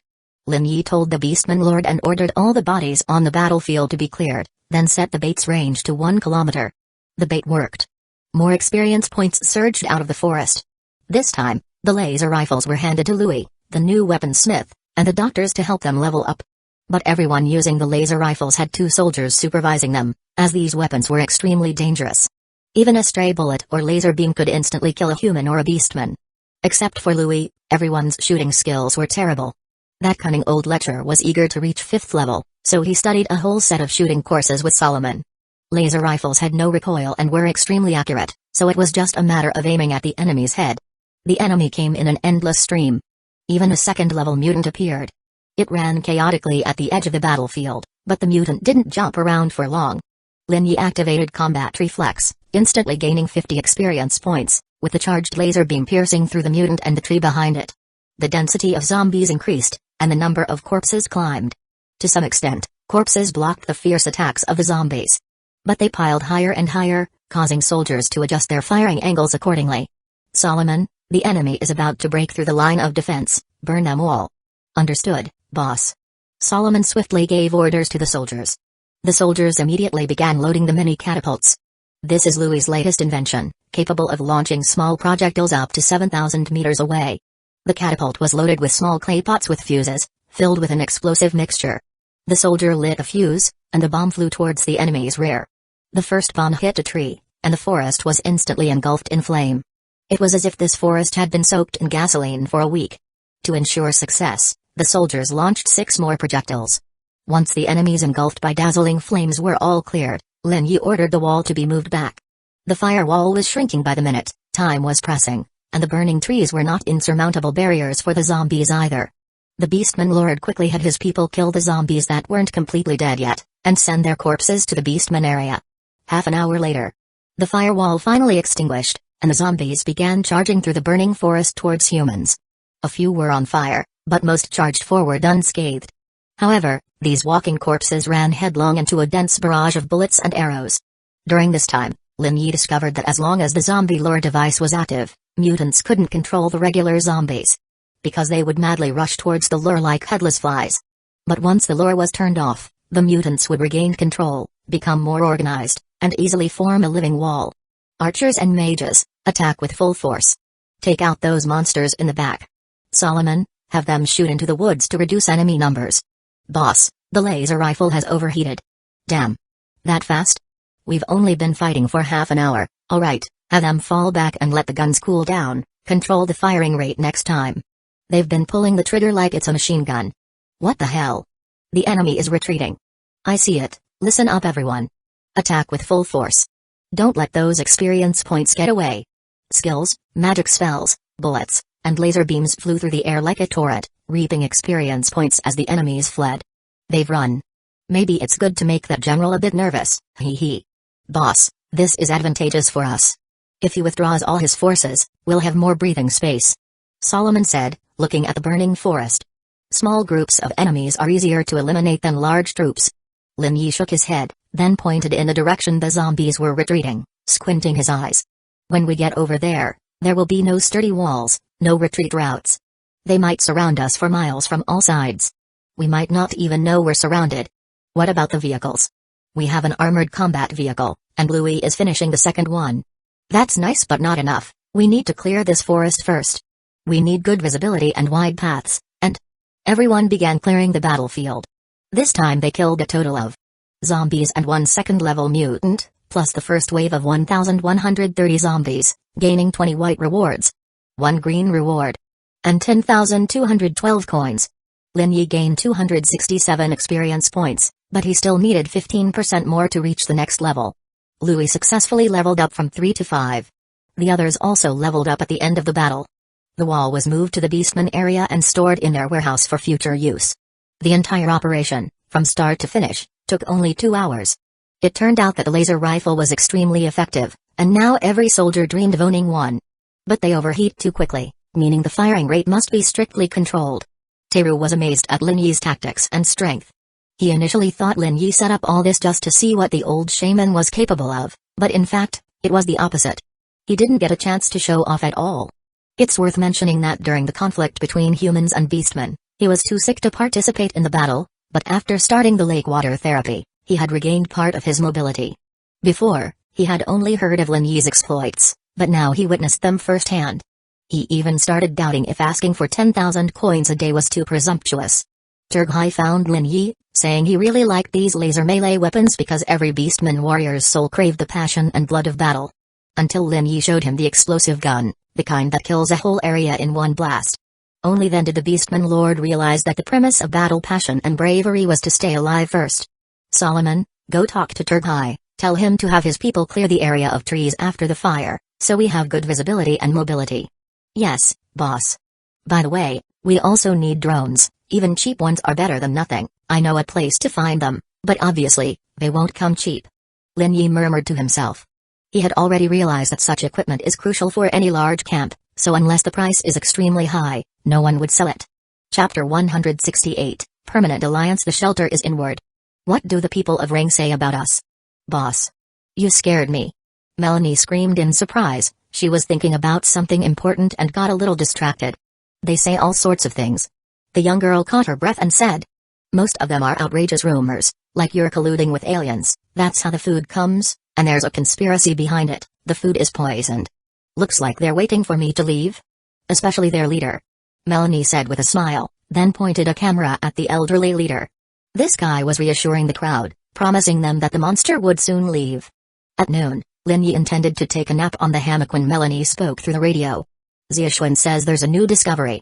Lin Yi teleported to the Ring camp and contacted Xiaoxuan, who was with the beastman outside the town. He summoned a motorcycle dagger, and arrived there in about a minute and a half. The road was empty, as anything remotely useful had already been scavenged. Xiaoxuan stood next to the beastman Commander Turliu, holding a strange axe-like object. Boss. This beastman. Xiaoxuan pointed at the young beastman holding the axe.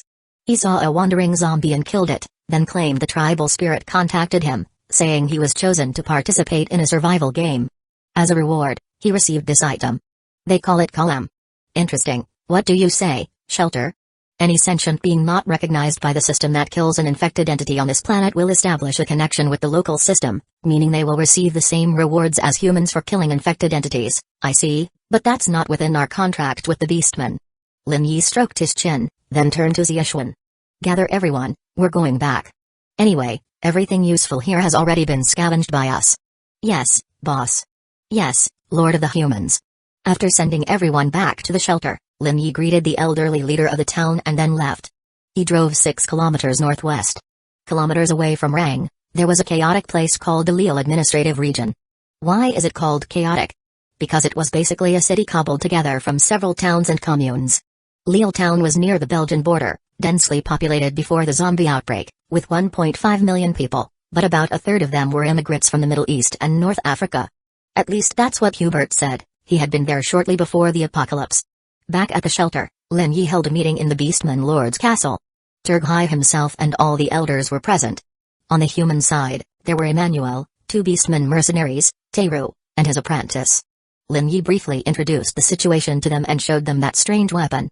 Kalam, first level, an ancient traditional weapon of the Taru people, made from the whiskers of the wild cat and the tusks of the Shanram. Note, system incompatibility. Killing an enemy with this weapon will not yield any experience points or rewards. This strange weapon was made from rough and durable gray whiskers and a large tusk carved into an axe blade shape. Old Shaman Teru checked carefully as his apprentice held the weapon and said, indeed. This is Kalam. A real Kalam. And it's brand new. Impossible. How could it be? Elder Nu, the shaman with gray-green skin, cried out excitedly, filled with disbelief. Elder Shu, the shaman with gray-orange skin, looked at Lin Yi with kindness. I think we should ask this great human lord. He seems very wise, he must know something. Come on, boss Lin Yi, tell us. We all saw that cunning smile on your face. This was Turghai, who recently learned the term from humans, saying it was supposed to enhance their relationship, and he was imitating them. Lin Yi put away the cunning look on his face. He. You guessed it right.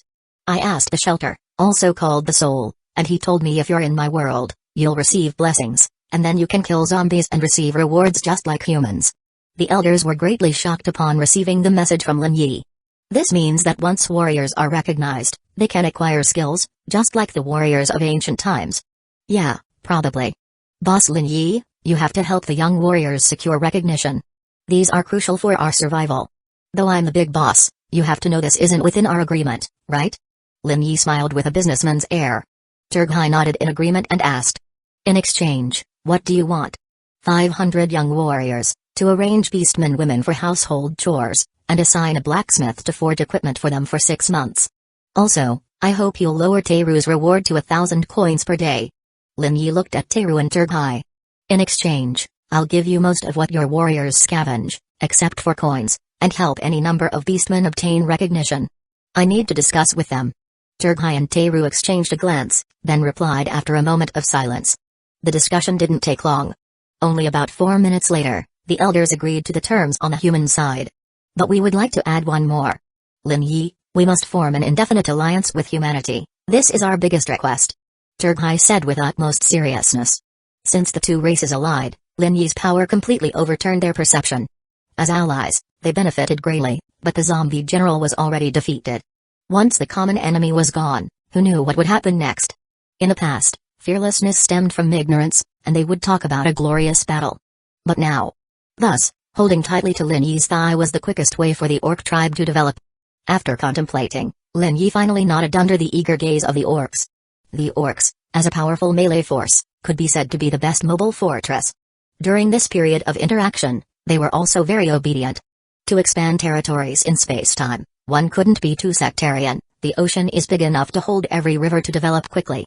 Moreover, the life force of the shelter has a huge relation to the destruction of Earth. His current armed force was still too little to lead extraterrestrials to save Earth. It would be too awesome. In 10 minutes, the contract was signed.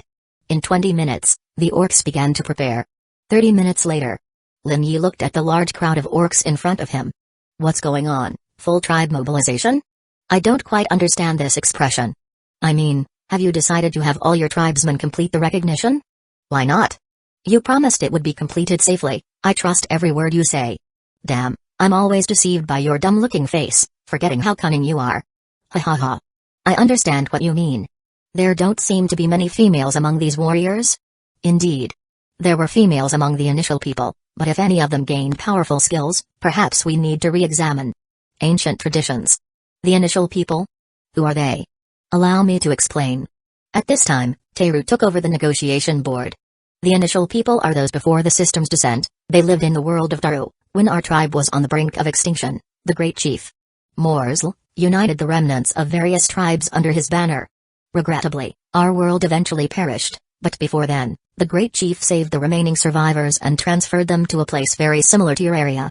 Unfortunately, when our world perished, our tribesmen lost the ability to gain rewards by killing evil, and that area became much weaker. Isn't your shelter called the Ark? It doesn't seem to match your description. Yes, to promote the survival of our race, every few generations, the Great Ark separates a part of itself, forming a new arc. The Sea of Space-Time is a dangerous and unpredictable place. Even the Great Ark will eventually perish one day. This is why it sows seeds throughout the Sea of Space-Time, so they might take root and grow to be stronger than the Great Ark and give rise to more arcs. Upon hearing this, Lin Yi suddenly understood. So many things could be explained now. Alright then, let's start this holy war. Let's grind levels and collect equipment. Grind? Collect? After appearing in France, Turghai couldn't hide the shock on his face. A real world. This feeling. This air. The air here is nauseating. How can you be so delicate? Lin Yi moved his gaze from Turghai and Teru.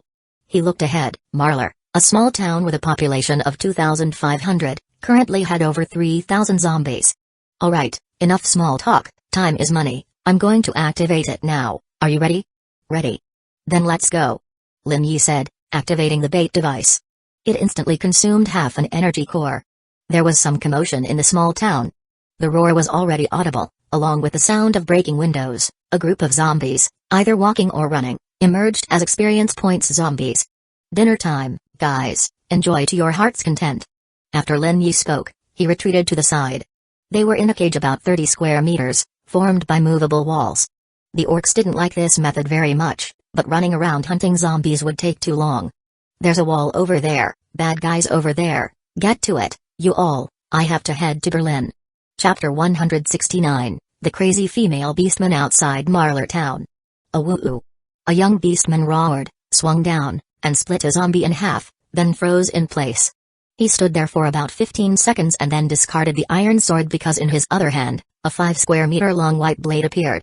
It seemed to be made from the claw or fang of some huge monster. In the name of the ancestors.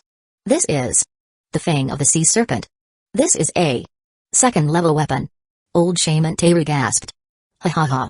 Another young beastman laughed, a thin layer of hair covering his skin, his body slightly larger. According to Lin Yi's judgment, he must have acquired a transformation skill, but a first-level transformation skill wouldn't cause much change in the user. Amazing. Turghai murmured. It seems our kin will eventually survive. The old shaman replied with tears in his eyes. After the first 100 young beastmen completed the recognition, they were sent back to the beastman city, and a new batch replaced them. The whole process took about 10 minutes, half of which they were checking their rewards. Unfortunately, this small town's experience points were far less than they expected. They only gained 3,000 experience points, so only 1,477 young beastmen could complete the recognition. Some couldn't resist using the new toys to deal with the few remaining evil spirits. What's this, boss? It's everywhere. A young soldier asked, handing Lin Yi a giant apple-sized nut. Reward nut. Open to receive rewards. Note, version not compatible, you cannot claim this reward. I think I know what this is. Lin Yi smiled and sent the item to the warehouse. When all the zombies in the town were cleaned up, the recyclers began their work. Lin Yi changed his route to came to this town for a reason. There is a train station here. The soldiers cleared houses, stores, and shops, while beastmen mercenaries cleared the tracks. Turghai also became interested, wanting to see this legendary track road. Lin Yi took him to the train station. When Turghai saw the pile of steel, he requested Lin Yi to let his warriors join the work. The warriors were much stronger than the young beastmen, so their efficiency was several times higher. They collected 195 tons of steel in just 1 hour. The beastmen could keep 19.5 tons of it. After eating something and taking a short break, Lin Yi hit the road again. He didn't even notice the small groups of zombies and obstacles along the way. If anything blocked his path, he just crashed through it. Though the shield consumed some energy, it would recover on its own in the shelter. He had plenty of cores anyway. Soon, he arrived at Vervain town, home to 2,500 residents. The route might have veered him off from his original destination Lille, but now his head was swimming with greed, so he followed the tracks. Vervain town had a train station, but only a rather shabby one. In just 5 minutes, the wall was erected and fortified. The lure device activated, using up all the magic power left in the second-level core. Like the last town, no mutated creatures appeared, making the beastman recognition very successful. Since the last time, they optimized the entire process, now really getting into the groove. Bang! A sturdy first-level mutated zombie suddenly crashed into the steel wall. This crafty zombie had hidden since the battle began, lurking behind buildings, quietly sneaking closer, hoping to jump out and breach the wall. But it failed. The wall remained strong. Turghai would not hold back. As soon as the sturdy mutated zombie showed its ugly face, the beastman lord quickly killed it. Then, he saw a panel. Congratulations, you have leveled up. Note, the power of the rare skill Wilderness God is incompatible with the new version, and has been removed. As compensation, you receive 1 skill point and 2 attribute points. Note, the unique skill Mad Roar has been removed and can no longer be used. As compensation, you receive 1 skill point and 4 attribute points. Note, you are connected as a space-time fragment lord with an outdated system version. Searching for solutions. Earth already has a lord. Unable to merge. No solution found. Until the issue is resolved, the skill and equipment shop will be locked. We sincerely apologize for the inconvenience caused. As compensation, you receive 500,000 gold coins. Note, you have completed the recognition and received the reward. As compensation, the quality of the reward has been enhanced. Congratulations. You have learned the skill. Zoran's Nightmare. Have fun playing. The poor and confused Orc Lord was overwhelmed by a string of baffling messages. He couldn't understand some words, but he knew he had just gotten weaker. Much weaker. His level dropped from level 9 to level 1, and the skills he inherited from the previous lord were also stripped away. But he was laughing and crying, then laughing again. He was reborn like a phoenix, now possessing 1 skill, 4 skill points, and 12 attribute points. Lin Yi glanced at the sobbing Turghai and asked in confusion, "What's the matter?" "Boss, I'll explain later." The Orc Lord spoke as he walked towards Teru and explained what just happened. The old orc was both surprised and shocked. "So that's how it is. Truly fascinating." "Yes, but now, where can I get more skills?" After the two finished talking, Lin Yi walked over with a mischievous grin and handed Turghai a bag of 70 nuts. "What's this?" "Open it." "Impossible." "Right. So delicious," Turghai muttered, laughing heartily. He picked up a nut, opened it instantly, and took a bite before giving the rest to the old orc.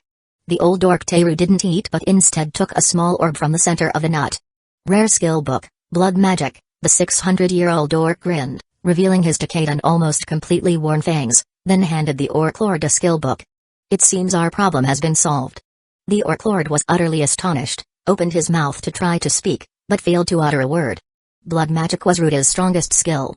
It could enhance the power of allies, destroy living enemies, grant immunity to infections, accelerate healing, stop bleeding, and so on. Simply acquiring such a skill is enough to shock anyone. Ha ha ha. Our path is clearer to me now. Turghai felt as if Su Mountain from their legendary Taru home planet had been lifted off his shoulders. Taru people believe that the mountain is where their ancestors' souls reside. Every Taru dreams of one day finding a fragment of their home planet, locating that mountain. "Thank you, Lin Yi, boss."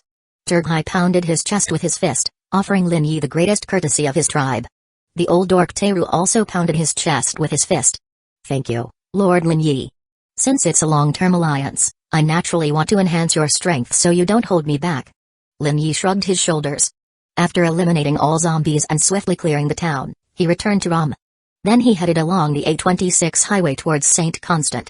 He didn't enter the town itself because there were signs indicating that survivors live there, so he established his small fortress near the town's edge. After replacing the energy core, he set the bait's range to 1.5 kilometers, only covering half the town, and then activated it. A minute passed, and people from the town began shooting. But when survivors realized the zombies were not attacking them but fleeing the town, they chose to hide, not wanting to put themselves in danger for no reason. The orc population is actually quite small. Only 2,155 young warriors, 430 warriors, 777 females, 890 artisans, and about 20 shamans and 180 technicians. After being invaded by the zombie general, the orc population decreased significantly. The zombies in front were more than enough for all orcs who wanted recognition. Although female orcs are usually reserved, they managed to astonish everyone. Once they picked up weapons, many became frenetic. More like tigresses in action. Once the laws and traditions suppressing their abilities were relaxed, all their rage and frustration were unleashed. Poor innocent zombies, if not for the steel beams blocking them, they would have been torn to shreds. Ha ha ha. "What, you didn't know? Women are more ruthless and merciless than men," Lin Yi said to the Orc Lord, who was staring blankly, while Teru immediately nodded. In his 600 years of growth, the Taru race's women still remembered their ancestors' feats on the battlefield.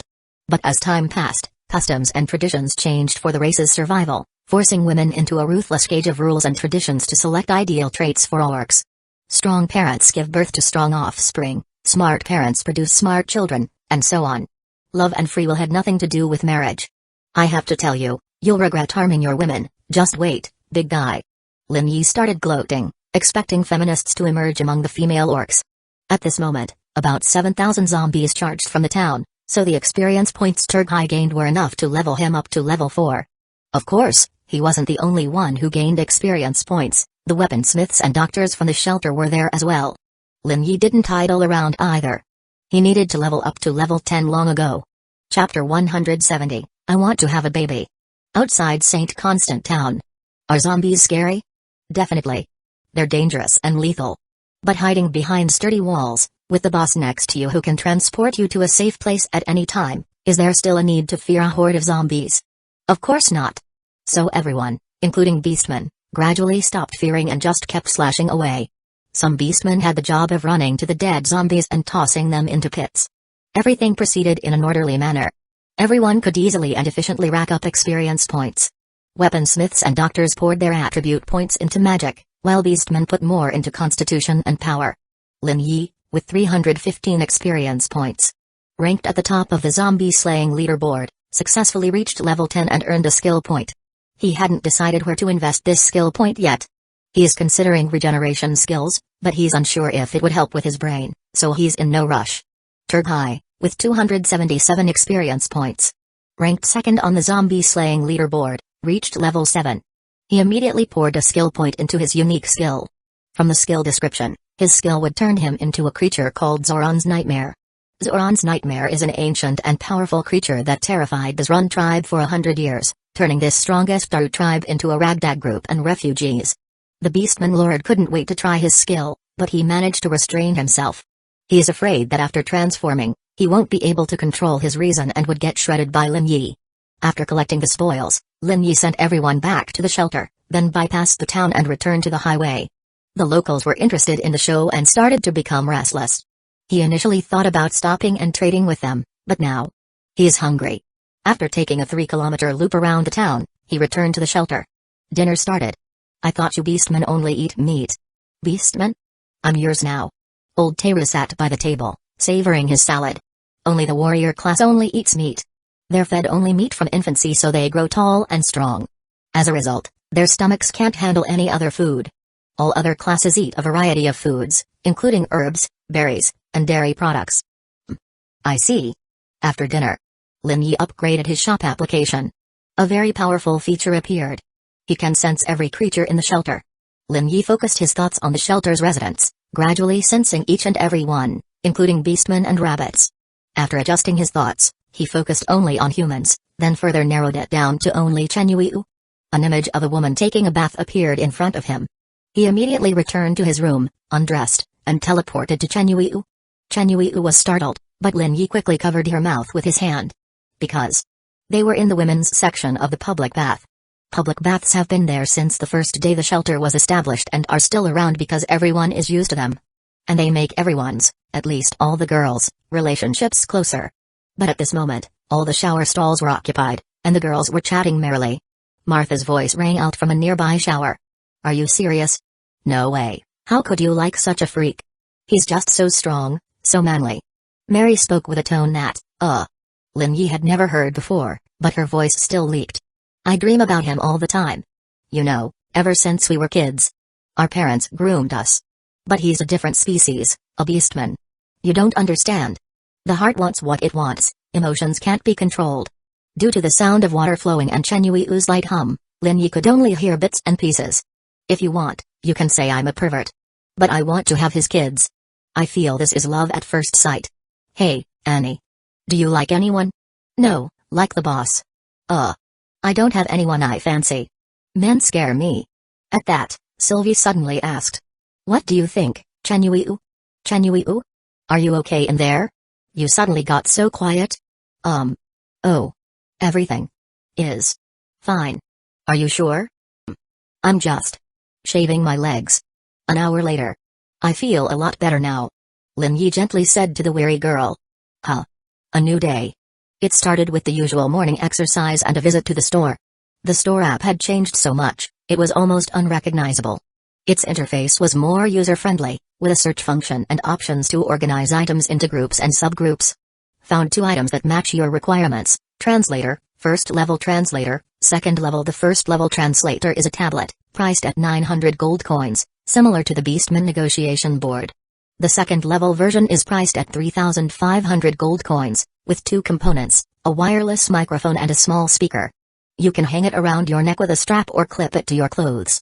Needless to say, Lin Yi didn't want to hang it around his neck, it would look not good. At breakfast, Lin Yi handed the translator to the old shaman.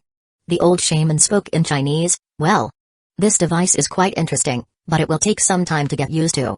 Otherwise, at least you won't have to drag that big negotiation board everywhere you go. Ha ha ha. You have a point, that board really is inconvenient. His voice was strange, not like an old man. Ready to eat? I really like your food. Then, everyone began to eat with great enjoyment. The old shaman looked a bit healthier. His skin was previously grayish-white, but now it showed a slightly deeper red, and upon closer inspection, his wrinkles seemed to have lessened somewhat. At this moment, Solomon asked, Boss, are we going zombie hunting today? Yes, we need to train the mercenaries to level 5 and help the newbies improve. How are they doing? Pretty good, only a few couldn't pass the Hell recruit training camp, but I've arranged for them to patrol. Solomon drank an entire glass of milk in one gulp and continued. Yesterday, 43 people enlisted, and even some women wanted to sign up, but I refused them for now. War is not something women should do, but we can let them guard the city walls. If a zombie horde attacks, we need everyone's strength. If you want, feel free to recruit 100 people, but choose those women who are the calmest and have the keenest eyesight, see what skills they have, and then decide. Okay, boss. How's the moving going, Regina? Some issues came up, but they've been resolved with the help of Valerie, Emmanuel, and Blaze. Currently, we're dealing with some leftover organizational coordination issues, but overall, people are settling in and are very happy. Lin Yi nodded, and Chen Yuiu asked, Boss, are you going to expand the farmland today? Yes. We now have more labor, and since we still can't use technology, and manufacturing is still being reorganized, I'll let everyone decide whether to join the military or work in the fields. Also, I heard there's a large survivor camp in Leal Town. If it really exists, we could sell a lot of food. As Lin Yi spoke, he took a big bite of a rabbit steak, then he looked at the lively Annie. Speaking of food, how are the rabbits doing? The number of rabbits has increased, and our meat production is now up to 17 tons. Not bad. By the way, the fish in the lake have grown, although there aren't many yet, we could organize some recreational fishing activities. But make sure they hand over part of the fish they catch, and ensure they don't go crazy and fish the entire lake dry. Okay, boss. By the way, Sylvie. Lin Yi said, turning to face the red-haired weaponsmith. She was startled and nearly choked on her food. All the weaponsmiths reached level 5 yesterday, and we now have 4 workbenches, right? Yes, boss. Good, have 5 people work on developing new equipment. Once you're familiar with making armor, start handling the mutated beast hides. Solomon will give you a medium armor set and a heavy armor set as a reference. Let the others produce ammunition, including system ammunition and ordinary ammunition. Our Fensker rifles need bullets. Complete the task at all costs. Understood.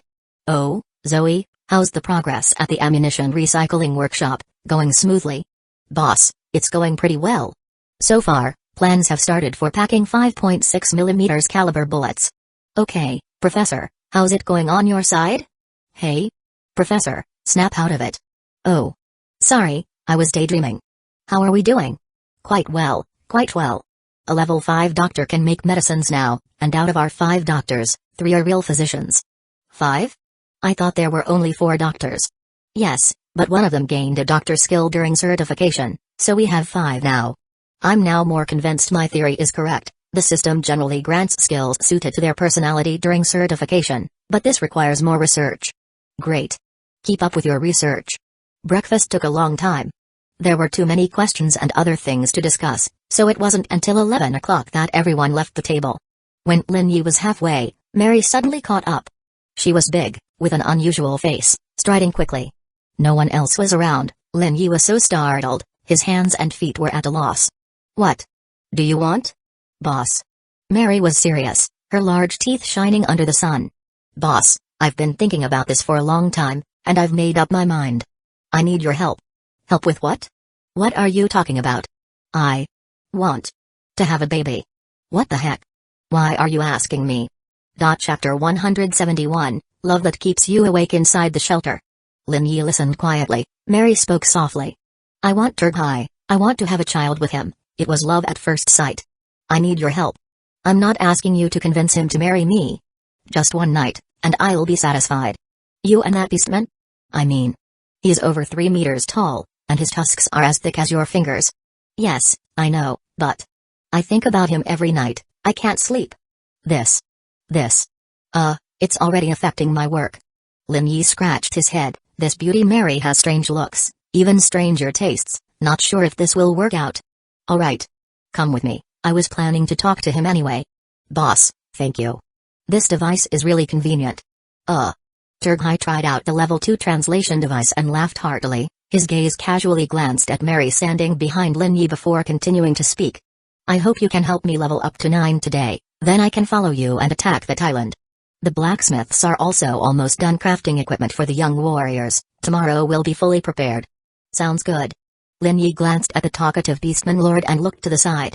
There stood a row of wooden mannequins wearing various steel armor, ready for the beastman warriors.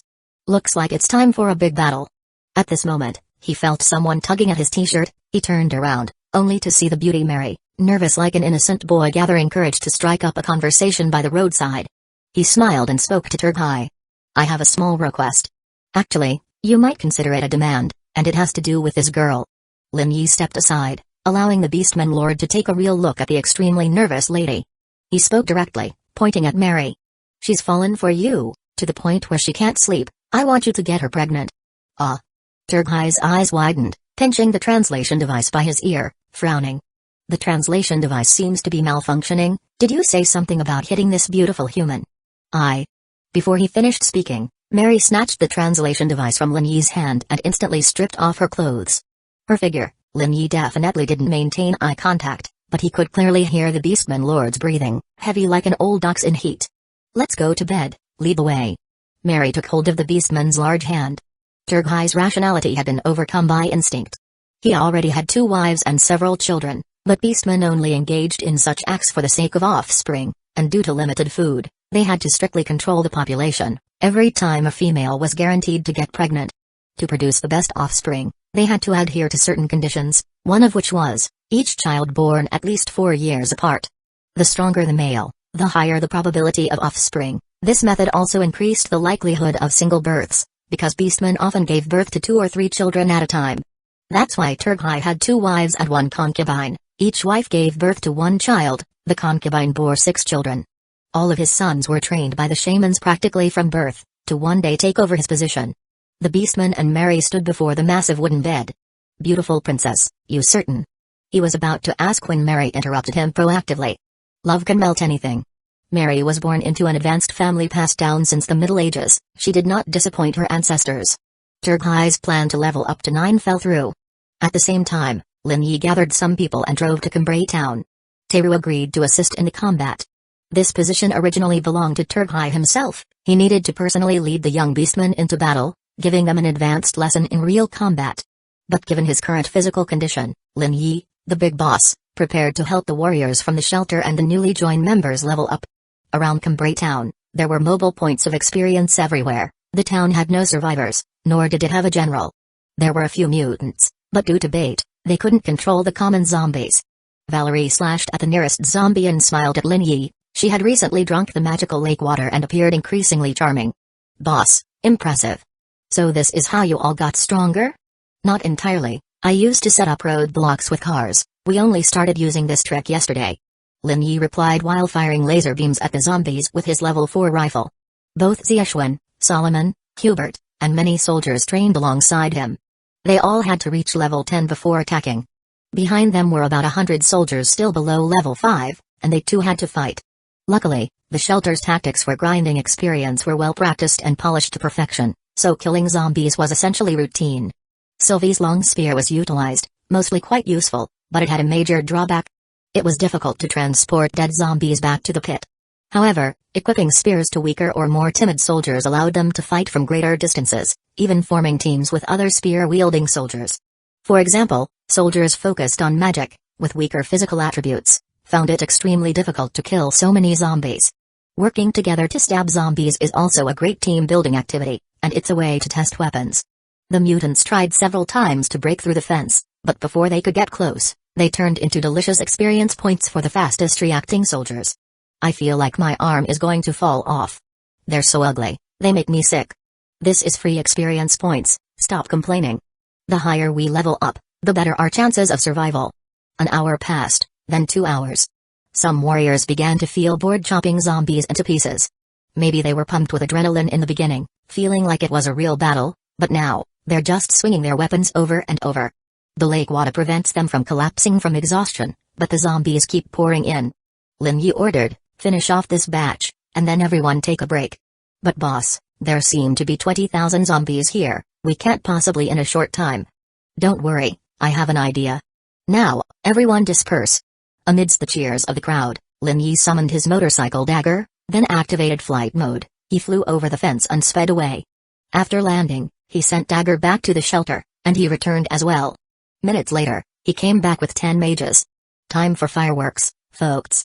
With a grin, Lin Yi watched as the mages immediately activated their most powerful spells. Each poured 95% of their magic power into the spells, with lightning flashing, wind blades flying, and flames exploding. The ground trembled. When ice spheres hit the enemies, they exploded, scattering frozen shards that slaughtered everything within range. Because the zombies were packed together like rush hour subway passengers, each mage gained about 200 experience points. Good job. Now let's take on the next batch. Lin Yi waved his hand, and the mages disappeared. They returned to the shelter, handed their gear to another group of mages, and reported to the boss. Lin Yi waved his hand again, more mages appeared, did the same as the previous group, and soon were replaced by another group. After the fifth group of mages, Lin Yi decided to take on the remaining zombies himself. Currently, in Cambrai Town, which had over 30,000 people before the apocalypse, zombie hunting was underway. Lin Yi set the lore effect range to only half the town, but all the zombies came running. This was enough for nearly 200 people to level up to 5. But many newcomers originally at level 1 had now at least reached level 2 or 3. Lin Yi gained 309 experience points, and so far, he was the only level 10 professional in the team. He sent the soldiers back to the shelter, then summoned young beastmen mercenaries to replace them. The beastmen joyfully began hacking down creatures. By the end of the operation, they had acquired a total of 35,000 corpses, 614 white rewards, and 13 green rewards. Overall, it was quite a harvest. After sending the city walls and personnel back to the shelter, Lin Yi wanted to return as well, but then he noticed a strange blue light in the west. It pulsed as if calling to him. When Lin Yi realized what was happening, he was already standing in a large open area, with a huge rainbow-colored gemstone floating before him, emitting blue light. Tick-tock. Tick-tock. Tick-tock. This dripping sound is driving me crazy. Lin Yi shouted, leaping up from his bed. He had been sleeping soundly, but the sound was intolerable. What is going on? When he realized he was in some cold basement and naked, he felt a bit dazed. He quickly found the source of the dripping sound. It wasn't a faucet, but a female corpse, her blood dripping onto the ground next to Lin Yi's ear. He didn't know the woman, but her missing head indicated she probably didn't die a natural death. What's going on, shelter, are you there? Damn it, answer me. He shouted a few times, but there was no response. However, this didn't panic him. Is it a dream? I heard in India, some people learn lucid dreaming, being able to decide what dreams to have before sleeping and then actually dreaming it. I've always wanted to do that. But, if I'm asleep, why can I still talk to myself, huh? Whatever, I better get out of here. Lin Yi muttered to himself, then looked around. He walked to the steel door, it looked dilapidated. What comes next? Is it based on some cheesy old horror movie? Will the door creak open, and a horrible monster will rush out, then I have to run for my life? But there's not even a girl around me to twist her ankle and get caught. Actually, there is a girl here, but she's a little unresponsive now. Lin Yi thought this, looking at where the woman's head should have been, her blood dripping down like melting milkshake.